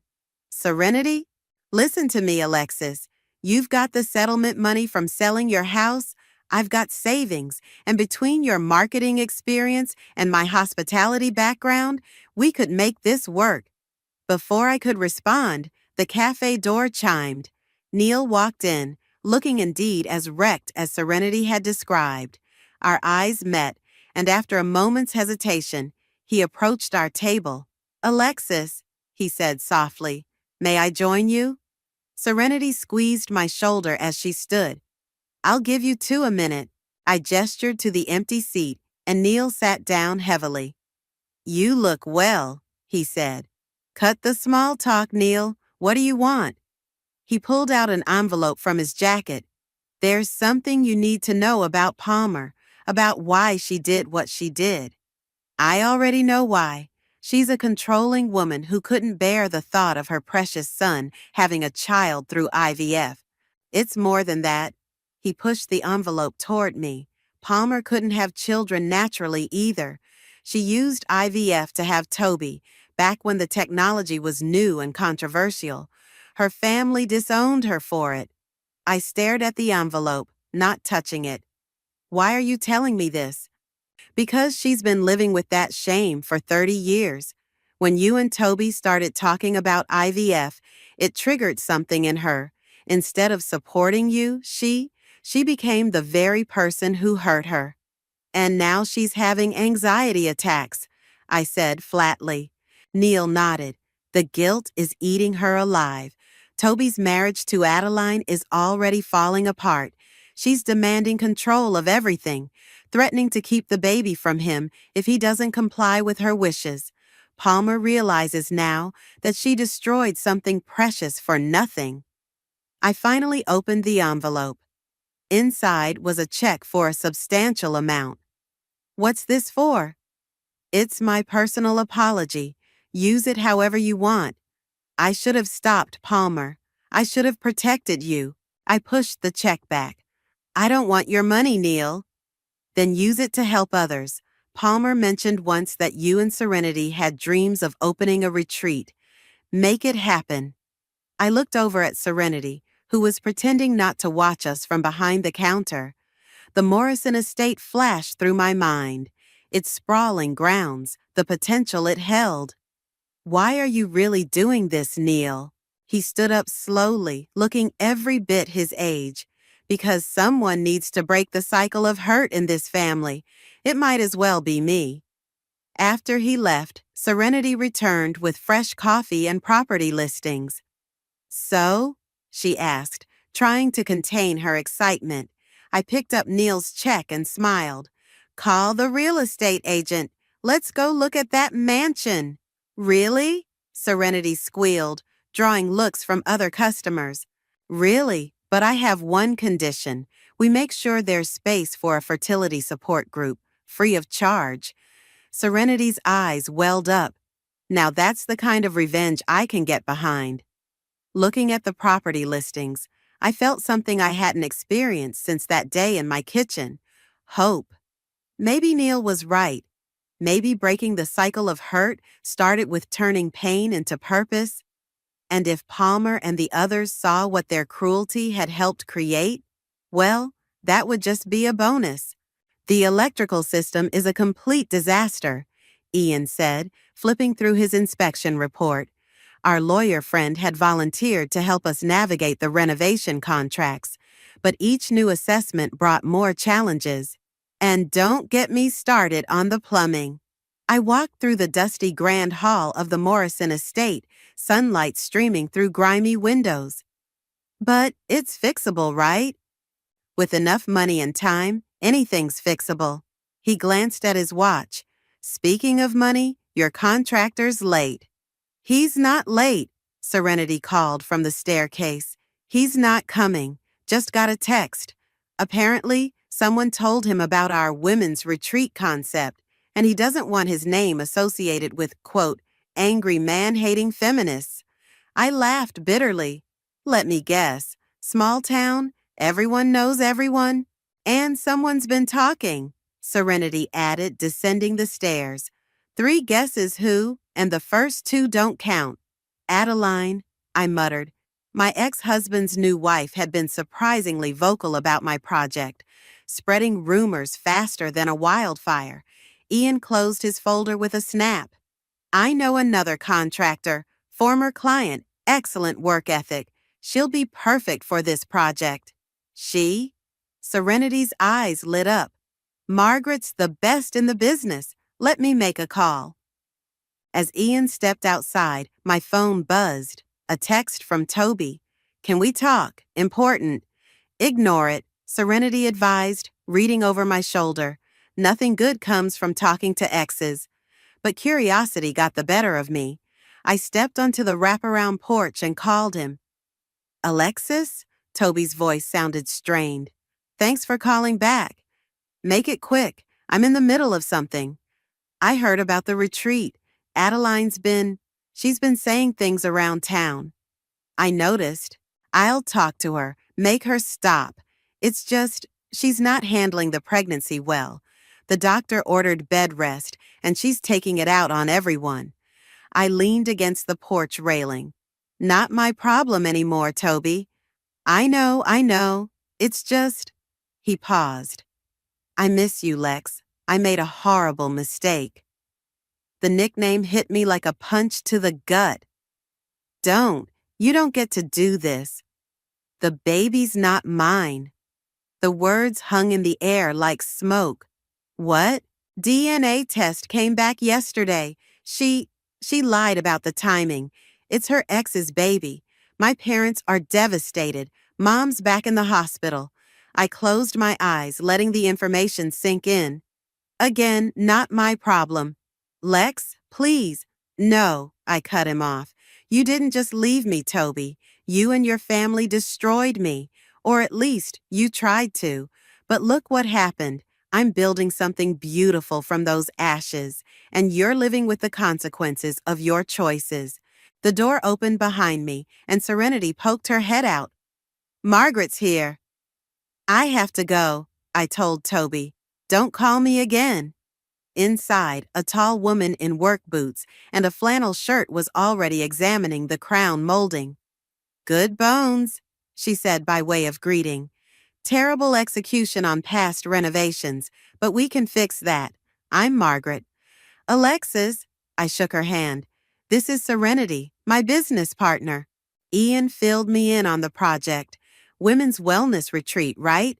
My sister went through a nasty divorce last year. Could have used a place like this. That's exactly why we're doing it, Serenity said. Every woman deserves a safe place to rebuild. Margaret nodded, pulling out a tablet. Let's talk numbers and timeline. And don't worry about the rumors. Small minds talk small things. We'll show them what women supporting women really looks like. As Margaret walked us through her renovation plan, I felt a weight lift from my shoulders. Toby's revelation about Adeline should have felt like vindication, but instead, it just confirmed what I already knew. I was better off without them. One more thing, Margaret said, pulling up a final document. I have a proposition. Instead of just fixing this place up, what if we made it a showcase of female artisans? I know painters, sculptors, woodworkers, all women who'd love to contribute their work. Serenity grabbed my arm. Alexis, imagine it. Not just a retreat, but a celebration of female creativity and resilience. Looking around the grand hall, I could see it all coming together. the healing spaces, the art, the community we could build. Let Adeline spread her rumors. Let Palmer wallow in her guilt. Let Toby live with his mistakes. When can you start? I asked Margaret. She smiled, extending her hand. How about tomorrow? As we shook on it, I couldn't help but think how different this handshake felt from my wedding day. This wasn't an ending disguised as a beginning. This was a true fresh start, built on strength rather than promises. And this is our meditation garden, I said, leading the local news crew through the newly renovated grounds. 6 months of backbreaking work had transformed the Morrison estate into something magical. Each sculpture was created by a female artist, telling her story of healing and renewal. The reporter, Sarah, nodded appreciatively. It's stunning. And you say you're already booked solid for the next 3 months? 4, actually, Serenity chimed in. We've had women reaching out from across the country. Turns out there's a real need for this kind of space. As if on cue, one of our current guests emerged from the garden path. Alexis, she called out, wiping tears from her eyes. That grief counseling session. I haven't felt this much peace since my husband died. Thank you. Sarah's cameraman captured the moment, and I could see the reporter's professional detachment softening. This is more than just a wellness retreat, isn't it? It's a sanctuary, I replied. Every woman who comes here has a different story, but they all share one thing: the need to rebuild. After the interview, Serenity and I sat on the veranda, watching the sunset paint the sky in brilliant oranges and pinks. Local news today, national coverage tomorrow. She grinned, pouring us both a glass of wine. We did it, Alexis. My phone buzzed. An email notification. Speaking of coverage, guess who just requested a stay at the retreat? No, Serenity gasped, reading over my shoulder. Adeline? She has some nerve. Apparently, the divorce from Toby was finalized last week. She's seeking healing and restoration. I quoted from the email. Please tell me you're not considering it. Before I could respond, Margaret appeared with a stack of papers. Final inspection passed with flying colors, she announced. And you'll never guess who I ran into in town? Palmer, I guessed. Close. Neil. He asked about you, wanted to know if the retreat was everything you'd hoped for. Margaret sat down, helping herself to wine. He also mentioned that Palmer's been asking about our programs. I set my phone down. What is it with this family? They tear me down, and now they all want my help? Maybe that's your answer, Serenity said softly. Maybe this is your chance to show them exactly what they lost, what they created. By helping them, by being stronger than they ever imagined. She pulled up our booking system. Look at these testimonials. This place saved my life. I found myself again here. For the first time in years, I feel whole. Margaret nodded. Success is the best revenge, and you're successful as hell. Just then, a commotion erupted from the main entrance. One of our staff members rushed onto the veranda. Alexis, you need to come quickly. Palmer's here. I found Palmer in the lobby, looking nothing like the polished, intimidating woman I remembered. Her designer clothes had been replaced by simple slacks and a sweater, her perfectly coiffed hair now streaked with gray. I know I shouldn't be here, she said before I could speak. I needed to see it for myself. See what? What you built from what we destroyed. She looked around the lobby, taking in the artwork, the peaceful atmosphere. It's remarkable.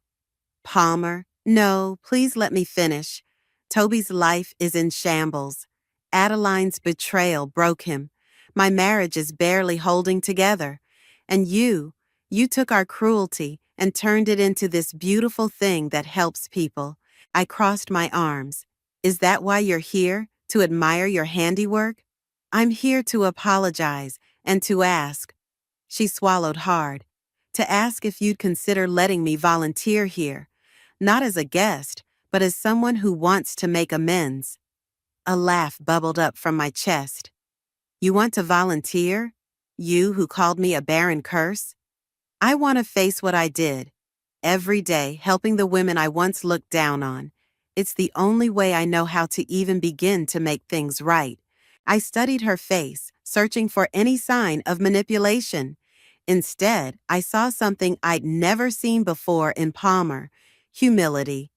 There's a position open in our community outreach program, I said finally. 3 days a week, helping women access our services who couldn't otherwise afford them. It's unpaid. Yes, she whispered. Anything. And Palmer, the first time you make any woman feel less than worthy, any woman, you're out. Permanently? She nodded, tears spilling down her cheeks. I understand. As I watched her leave, Serenity appeared at my side. Are you sure about this? I thought about Adeline's email, about Neil's support, about Toby's shattered life. You know what's better than revenge? Watching them realize exactly what they threw away, while helping others heal in the process. Now that, Serenity smiled, is true power. She's actually good at this, Serenity said, watching Palmer guide a group of women through the retreat's intake process. 2 weeks into her volunteer work, and my former mother-in-law had surprised everyone with her dedication. Who knew the Ice Queen had a heart? People can change, I replied, sorting through the day's mail. Sometimes they just need a wake-up call. Speaking of wake-up calls, Serenity pointed toward the entrance where Neil stood, looking uncertain. Your ex-father-in-law is back. I found Neil in the garden, staring at a sculpture of a phoenix rising from ashes. Palmer seems different, he said without turning around. Lighter somehow. Working here has been good for her, I admitted. She's learning to see beyond her own prejudices. That's actually why I'm here. Neil finally faced me. There's something you need to know about the day Toby left you, something I've been carrying for too long. We sat on a nearby bench, the late autumn sun warming our faces. I'm listening. Palmer didn't just forge your signature for the IVF cancellation. He took a deep breath. She paid Adeline to seduce Toby. The world seemed to tilt on its axis. What? She was so desperate for a grandchild, she orchestrated the whole thing, hired Adeline specifically because she was young and fertile, paid her to get close to Toby, to be there when he was vulnerable. And you knew about this? Not until after. When I found out, I couldn't look at Palmer the same way. That's why I gave you that check, why I supported this place.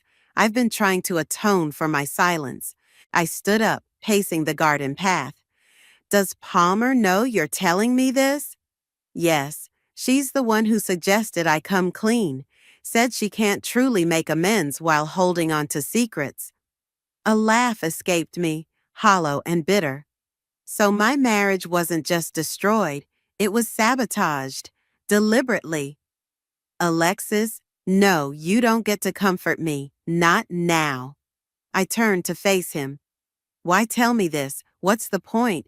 Because Toby's back in town. He's been asking about you, about the retreat. And, Neil hesitated. He's thinking about reaching out. Of course he is, I muttered. Now that his perfect life with Adeline fell apart, he wants what he threw away. He doesn't know about Palmer's involvement, none of it. She's afraid you'll tell him. I looked toward the main building where Palmer was visible through a window, helping a young woman with paperwork. She's afraid I'll use this information to hurt her, the way she hurt me. Neil nodded slowly. Would you? A year ago, absolutely. Now? I shook my head. I've built something meaningful here, something that helps people heal. Destroying Palmer won't change the past. You're a better person than we deserved, Neil said quietly. This isn't about being better, it's about breaking cycles. I gestured to the retreat around us. Every woman who comes here has a choice. Stay broken or build something new. Palmer's choosing to build something new. Who am I to stop her? As if summoned by our conversation, Palmer emerged from the building. Seeing us together, she froze, then slowly approached. "I suppose Neil told you everything," she said, her voice trembling. "Yes. And nothing. Keep doing your work here, Palmer. Keep helping women heal. That's your penance." Tears welled in her eyes. "What about Toby? If he comes here?" "If Toby comes here, he'll be treated like any other guest's family member, with respect and appropriate boundaries." I met her gaze steadily. "But he needs to know the truth, Palmer, not from me, from you." "I don't know if I can," she whispered. "You can and you will, because that's part of your healing too." Neil placed a hand on Palmer's shoulder. "We'll tell him together." As they left the garden, Serenity appeared with 2 cups of tea. "Everything okay? You look like you've seen a ghost." "More like I've finally laid some ghosts to rest." I accepted the tea, breathing in its calming aroma. "You know what's funny? They thought they were orchestrating my downfall, but they actually set me free." "Free to build this place," Serenity smiled. "Free to become who I was meant to be." I watched a group of women gathering for their afternoon therapy session. And now they're the ones who need what we've built. "Life has a way of coming full circle," Serenity mused. "It does," I agreed, thinking of the phoenix sculpture. "And sometimes the most powerful revenge isn't revenge at all. It's rising so high that those who hurt you have to look up to see you." "He's been sitting in the parking lot for 20 minutes, Serenity reported, peeking through the office blinds. "Should I call security?" I glanced out at Toby's car, remembering how Palmer and Neil had left yesterday after promising to tell him everything. "No, let him come in when he's ready." As if hearing us, Toby finally emerged from his car. Even from this distance, I could see he looked different, shoulders slumped, hair unkempt. The polished executive I'd married was gone. "I'll handle the afternoon session." Serenity squeezed my arm. "You deal with this." The front desk called up. "Ms. Alexis, Mr. Toby is here." "Send him to the garden," I replied. It felt fitting, the same place where I'd learned the truth about his mother's manipulation. I found him by the phoenix sculpture, looking as lost as Neil had yesterday. "They told me everything," he said without turning around. "About Mom hiring Adeline, about the IVF sabotage, all of it. And I feel like the biggest fool in the world." He finally faced me, eyes red-rimmed. "I let them destroy the best thing in my life." "You let them destroy our marriage," I corrected. "But I'm not the best thing in your life, Toby. I never was. If I had been, you wouldn't have listened to them." "Lex, don't call me that." I moved to stand by the sculpture. "Why are you here?" "I don't know," he admitted. "To apologize? To beg forgiveness? To try to understand how you built all this from the wreckage I helped create?" A group of women passed by, heading to their afternoon therapy session. Among them was Adeline, who'd started her retreat program yesterday. She saw us and quickly looked away, hurrying past. "Is that why you approved her application to stay here?" Toby asked. "To show her what she helped destroy?" "I approved her application because she needs healing, just like everyone else who comes here." I sat on a nearby bench. "Your mother works here now, did you know that?" He nodded. "Dad told me, said she's different, humbler." "She is, because she chose to be. She's facing her actions and trying to make amends." I looked at him directly. "What are you choosing, Toby?"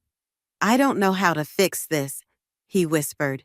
"That's because you can't. Some things, once broken, don't go back together the same way, but they can become something new."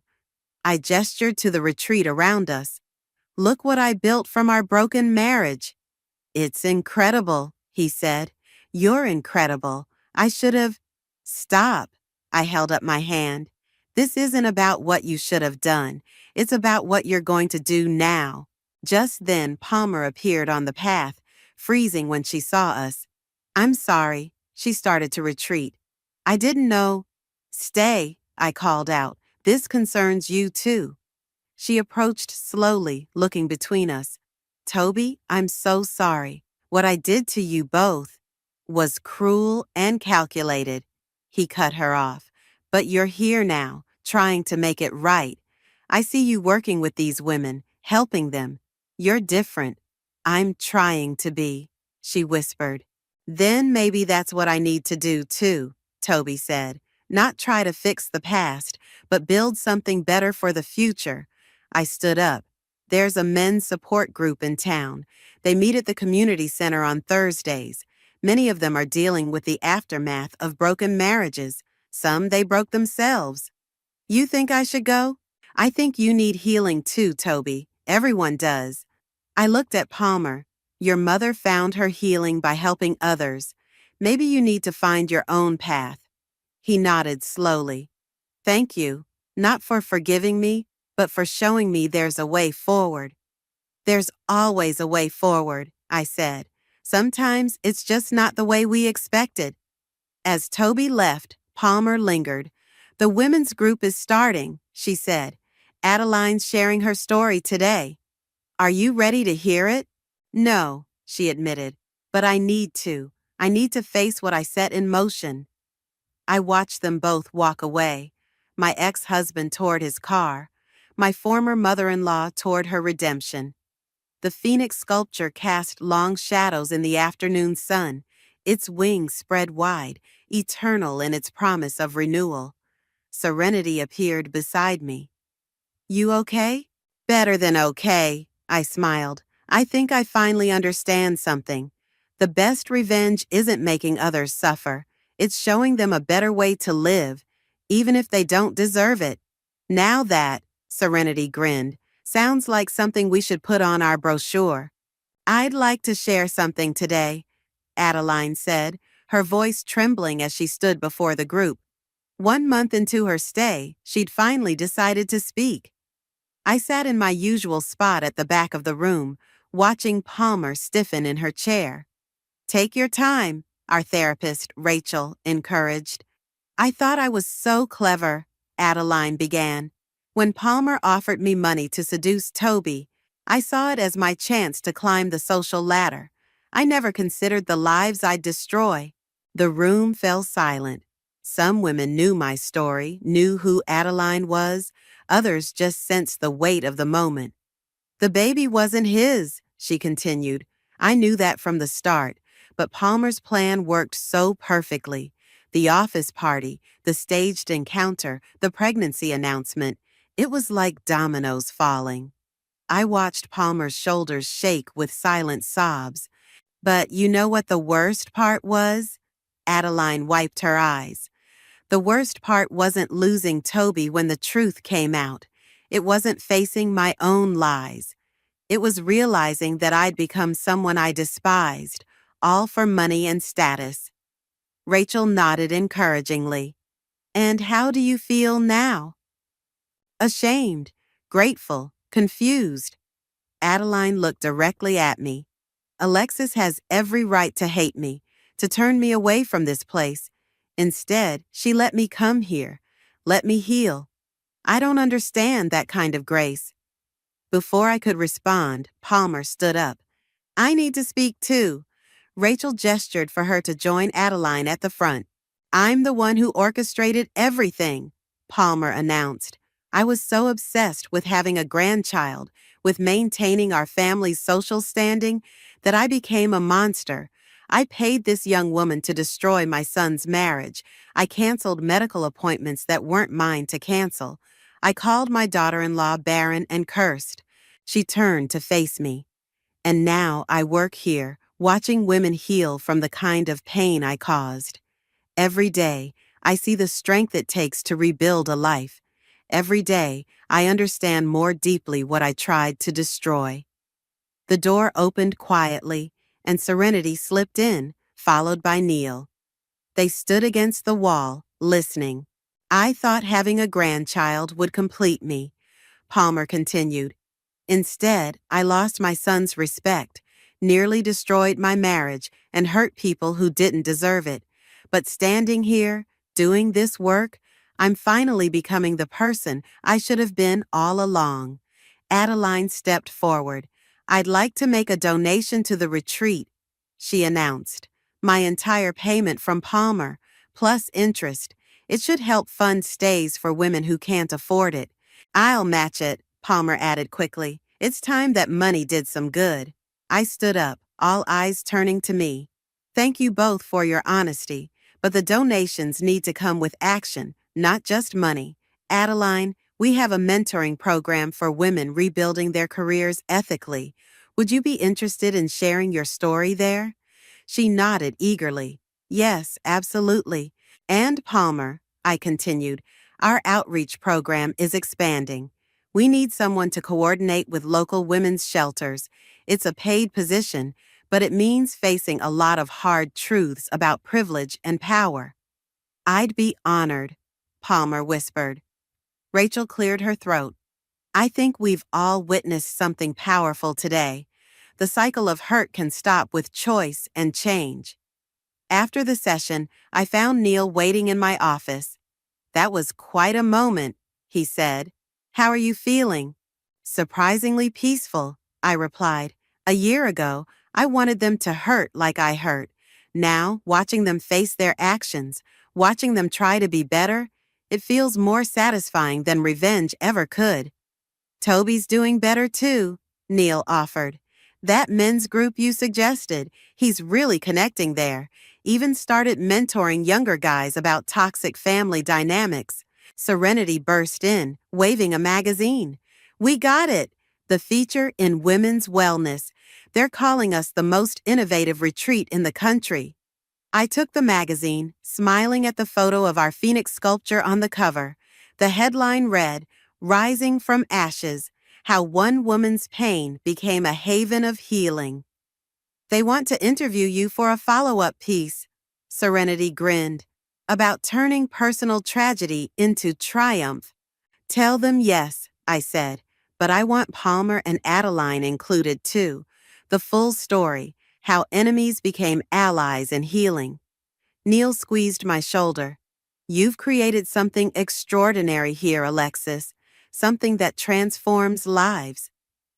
Looking out my office window at the women walking the garden paths, at Palmer organizing her outreach files, at Adeline speaking with a new arrival, I felt a deep sense of completion. We all have choices, I said. I chose to build rather than break, and look what grew from that choice. Ready for the big reveal? Serenity asked, her hand on the curtain cord. The retreat's main hall was packed with guests, staff, and local media for our new wing's opening ceremony. As ready as I'll ever be, I replied, scanning the crowd. Palmer stood with her outreach team, looking professional in her new coordinator's badge. Adeline sat with her mentorship group, a stack of career development materials on their laps. Even Toby had come, standing quietly at the back with Neil. Then let's do this. Serenity pulled the cord, revealing the bronze plaque on the wall. The Phoenix Wing, where healing transforms lives, dedicated to every woman who chose to rise. Applause filled the room. As it died down, I stepped up to the podium. When I first stood in this building, it was broken and abandoned, much like I was at the time. A knowing murmur rippled through the audience, but just as these walls found new purpose, so did I, so did many of us. I gestured to Palmer. Our outreach coordinator once thought power meant control. Now she helps women escape controlling situations. Palmer wiped a tear, nodding. Our career mentor, I indicated Adeline, learned that true success comes from lifting others up, not climbing over them. This new wing isn't just about expanding our facility, I continued. It's about expanding our vision. We're adding programs for families healing from toxic patterns, for women rebuilding their professional lives ethically, for mothers and daughters repairing broken bonds. Serenity joined me at the podium, and we're proud to announce that thanks to recent donations, we can now offer full scholarships to women in need. No one will be turned away for lack of funds. More applause. I saw Toby whisper something to Neil, who smiled and nodded. But before we cut the ribbon, someone else would like to speak. I stepped back. Palmer? Palmer looked startled but made her way to the podium. When I first came here, I was the kind of person our clients needed healing from. I thought power meant getting what I wanted at any cost. I manipulated my son, hurt my daughter-in-law, and used another young woman as a pawn. She gripped the podium's edges. But working here showed me true power. I've watched women rebuild their lives from nothing. I've seen them forgive people who don't deserve forgiveness, including me. That's real strength. Mom, Toby called out suddenly. He walked forward, stopping at the podium's base. I need to say something too. I nodded, and he took Palmer's place. I was a coward, he said simply. I let others make my choices. I hurt someone who loved me because I was too weak to stand up for what was right. He turned to face me. But watching you build this place, seeing how you transformed pain into purpose, it taught me how to be stronger. The men's group I attend meets in the community center, he continued. But with this new wing, we'll have space here too, because healing isn't just for women. It's for anyone ready to change. As Toby stepped down, I returned to the podium. When people hurt us, we have two choices. Let that hurt define us, or let it refine us. This wing represents that choice. Every brick, every program, every success story is proof that broken things can become beautiful. Serenity handed me the scissors for the ribbon cutting. Would anyone else like to share this moment? Palmer, Adeline, and Toby stepped forward together. Neil joined them, then other staff members and clients. Soon, a line of hands held the scissors with mine. Together? I asked. Together, they responded. The ribbon fell, and with it, the last weight I'd been carrying. This wasn't just my triumph anymore. It belonged to everyone who'd chosen to rise, to change, to heal. Later, as guests toured the new wing, Serenity found me in the garden. So, she said, sitting beside me, was it worth it? All the pain? All the work? I watched through the windows as Palmer showed visitors the outreach center, as Adeline led a workshop on ethical networking, as Toby helped set up chairs for the evening's family healing session. Look at them, I replied. Really look. Palmer's found purpose in helping others. Adeline's teaching women to build careers with integrity. Toby's learning to stand on his own. They all thought they were breaking me, but instead, they broke themselves free from who they used to be. And you? Serenity asked softly. I touched the phoenix pendant at my neck, a gift from our first successful client. I'm exactly where I'm supposed to be. Sometimes the best revenge isn't getting even. It's getting better and bringing everyone else along with you. Even those who hurt you? Especially those who hurt you, I smiled, because that's how you know you've truly healed,